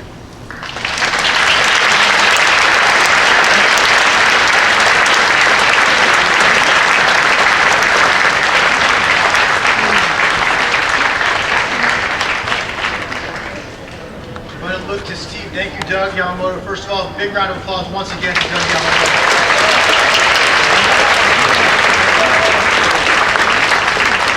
Definitely motivated to have this done, and now you can reward him and the work of the entire committee by continuing to tell people what you saw here today, what you experienced here today, and why we commemorate this today and for always. I'm going to look to Steve because we do have a couple of more mechanical things to take, logistic things to take care of. Steve, you wanted to have the committee come up here for a picture, right in front, so the blue shirts. Oh, see, we're not supposed to categorize and group people by this, but everybody in a blue shirt. Got your name on here. Your name is Tanforan Memorial. Please come up here. Be accounted for. We'll catalog you appropriately. Meanwhile, we also are going to have the ribbon cutting over there. Steve, did you want the survivors from Tanforan to also join over there, or you want to hold off on that for a second? For the you want them to go over there now, you want them to wait for a second? Wait for a second, all right, folks. Easy, easy, all of you 90-year-olds, calm down. Oh, and we're going to have, while this picture taking is going on, you can enjoy these beautiful faces, and you can enjoy the beautiful voice also. Helen and Danny are going to sing Accentuate the Positive while we have this photo, stage picture, and then I'll talk to you about where we're all going to be. Please, Helen. Thank you, Mike. We're going to sing Accentuate the Positive. I think this is a song that was very meaningful for those who were incarcerated, a bit of a song of hope. So if you know this song, feel free to sing along as well.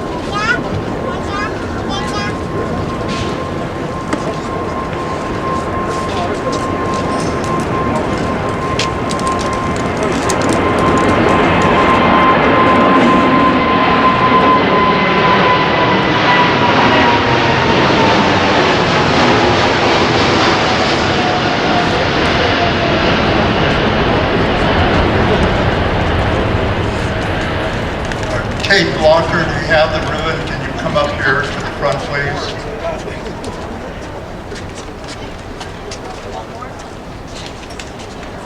We're going to be cutting the ribbon up here, and then after that, we'd like to Tanforan survivors, if they're able, to meet over by the statue where we will have an unveiling.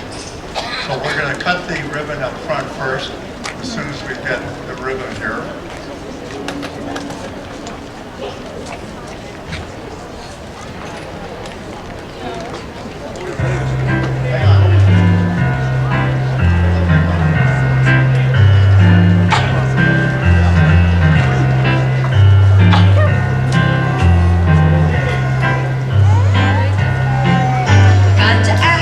Accentuate the positive,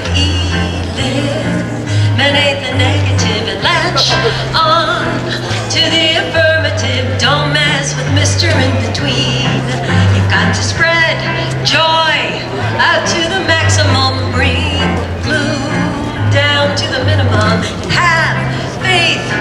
Our pandemonium's liable to walk upon the sea. To illustrate my last remark, Jonah in the whale, Noah in the ark. What did they do just when everything looked so dark?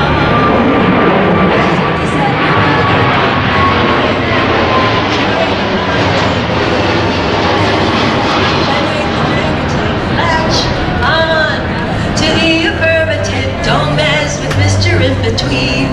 No, don't mess with Mr. In-Between.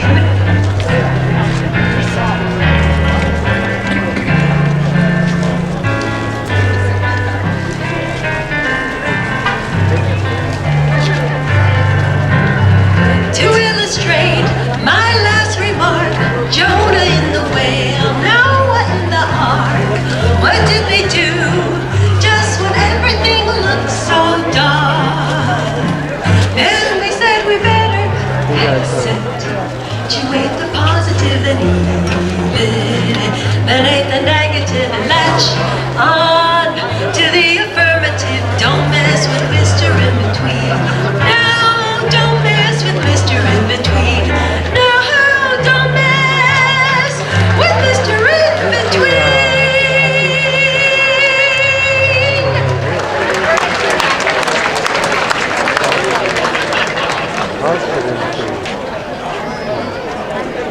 Oh, do they?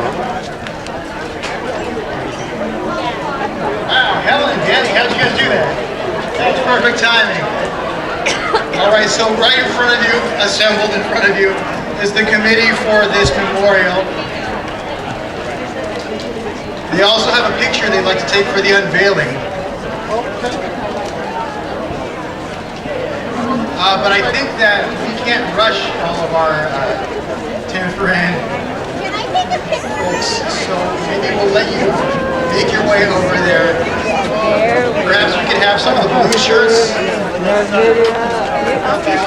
getting our friends over to the memorial for the unveiling as well. Ladies and gentlemen, you're figuring this out on your own, but the folks who have been residents of Tanforan, we would very much like for them to get the front, right in front of the statue. That'll be the inner ring. Everyone else is invited to fill in behind them. If there's a need for a ramp, there is an accessible ramp on the far side, over there on the other side, approaching the memorial. This side has stairs. The side opposite where I'm standing has a ramp. For those who need a little bit lower incline, please go to the ramp on the mall side of the memorial. We're going to join over there for the unveiling of the statue. The sisters, that will be the dedication. Front row goes to folks who are through the Assembly Center. The rest of us fill in behind. Again, folks, if you see someone who's trying to get to the front, we want all the folks who have come through Tanforan, through the Assembly Center, please let them through. Make a way, help them out. They've blazed the trail for us to be here today, so help make a trail for them to get in front of the memorial there.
Once again, ladies and gentlemen, from your traffic guide, thank you for being here. Please be patient getting out of the parking structure today. Enjoy your day here at the memorial, commemorating, taking pictures, and sharing stories as much as possible. That's what today's all about. Also, don't forget to visit those shops at Tanforan on NBC Bay Area weekday mornings. But for now, be safe, ladies and gentlemen.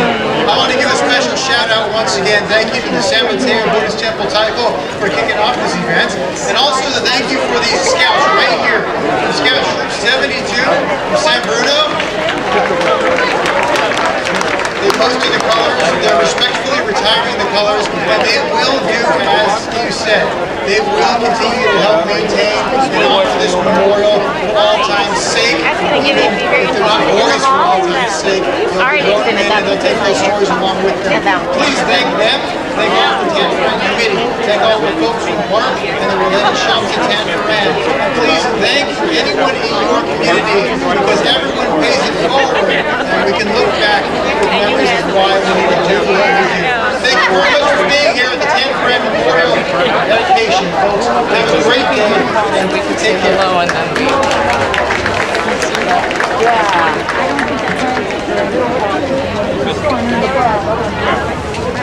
His sister.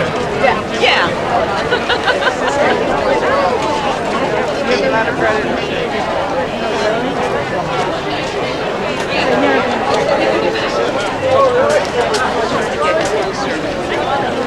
Yeah, really. Not this much.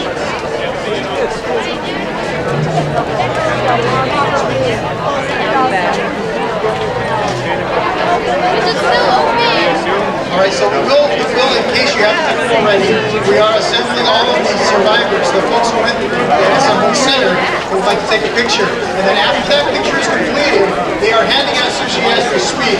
So please make sure that everyone here today is invited to share in the sushi. If I were you, you go for the one that was in the shade. I'm just kidding. We took care of all the sushi. Please make sure you treat yourself to sushi, or you've been treated to sushi. And so please make sure you get a box of bento out here. Get to take a picture of all the survivors who have come through this assembly center. And we're remembering all those who have passed here today. Check out fanforanmemorial.org for the latest updates, for I'm sure memorial pictures of today, and maybe some more stories that we can share. Take care. You want to eat this first or you want to go? Huh? You want to eat this first or you want to go?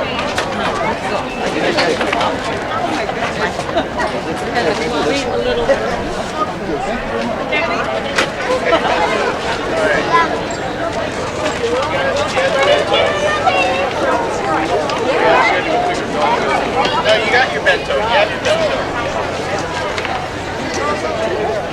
No, the same thing. Oh, not you. Yeah, I'll bring it to you. I'll bring it to you. No, it's the same. It's all the same. Did you guys eat? Did you get your Okay. Yeah, I think that's okay. You paid $1,000.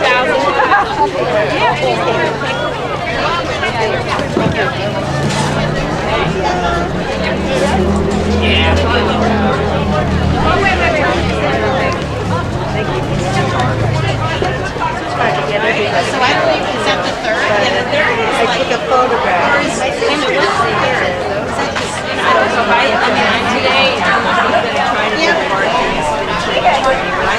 How long is that going to be there?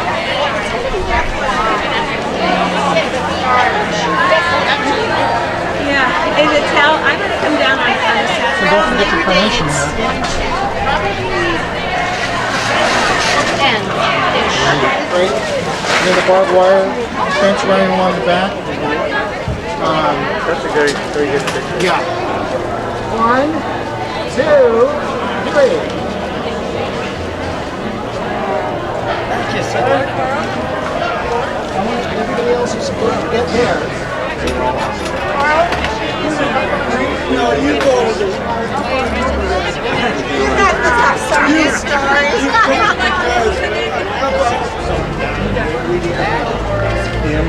Oh, you mean here now or in the Bay Area?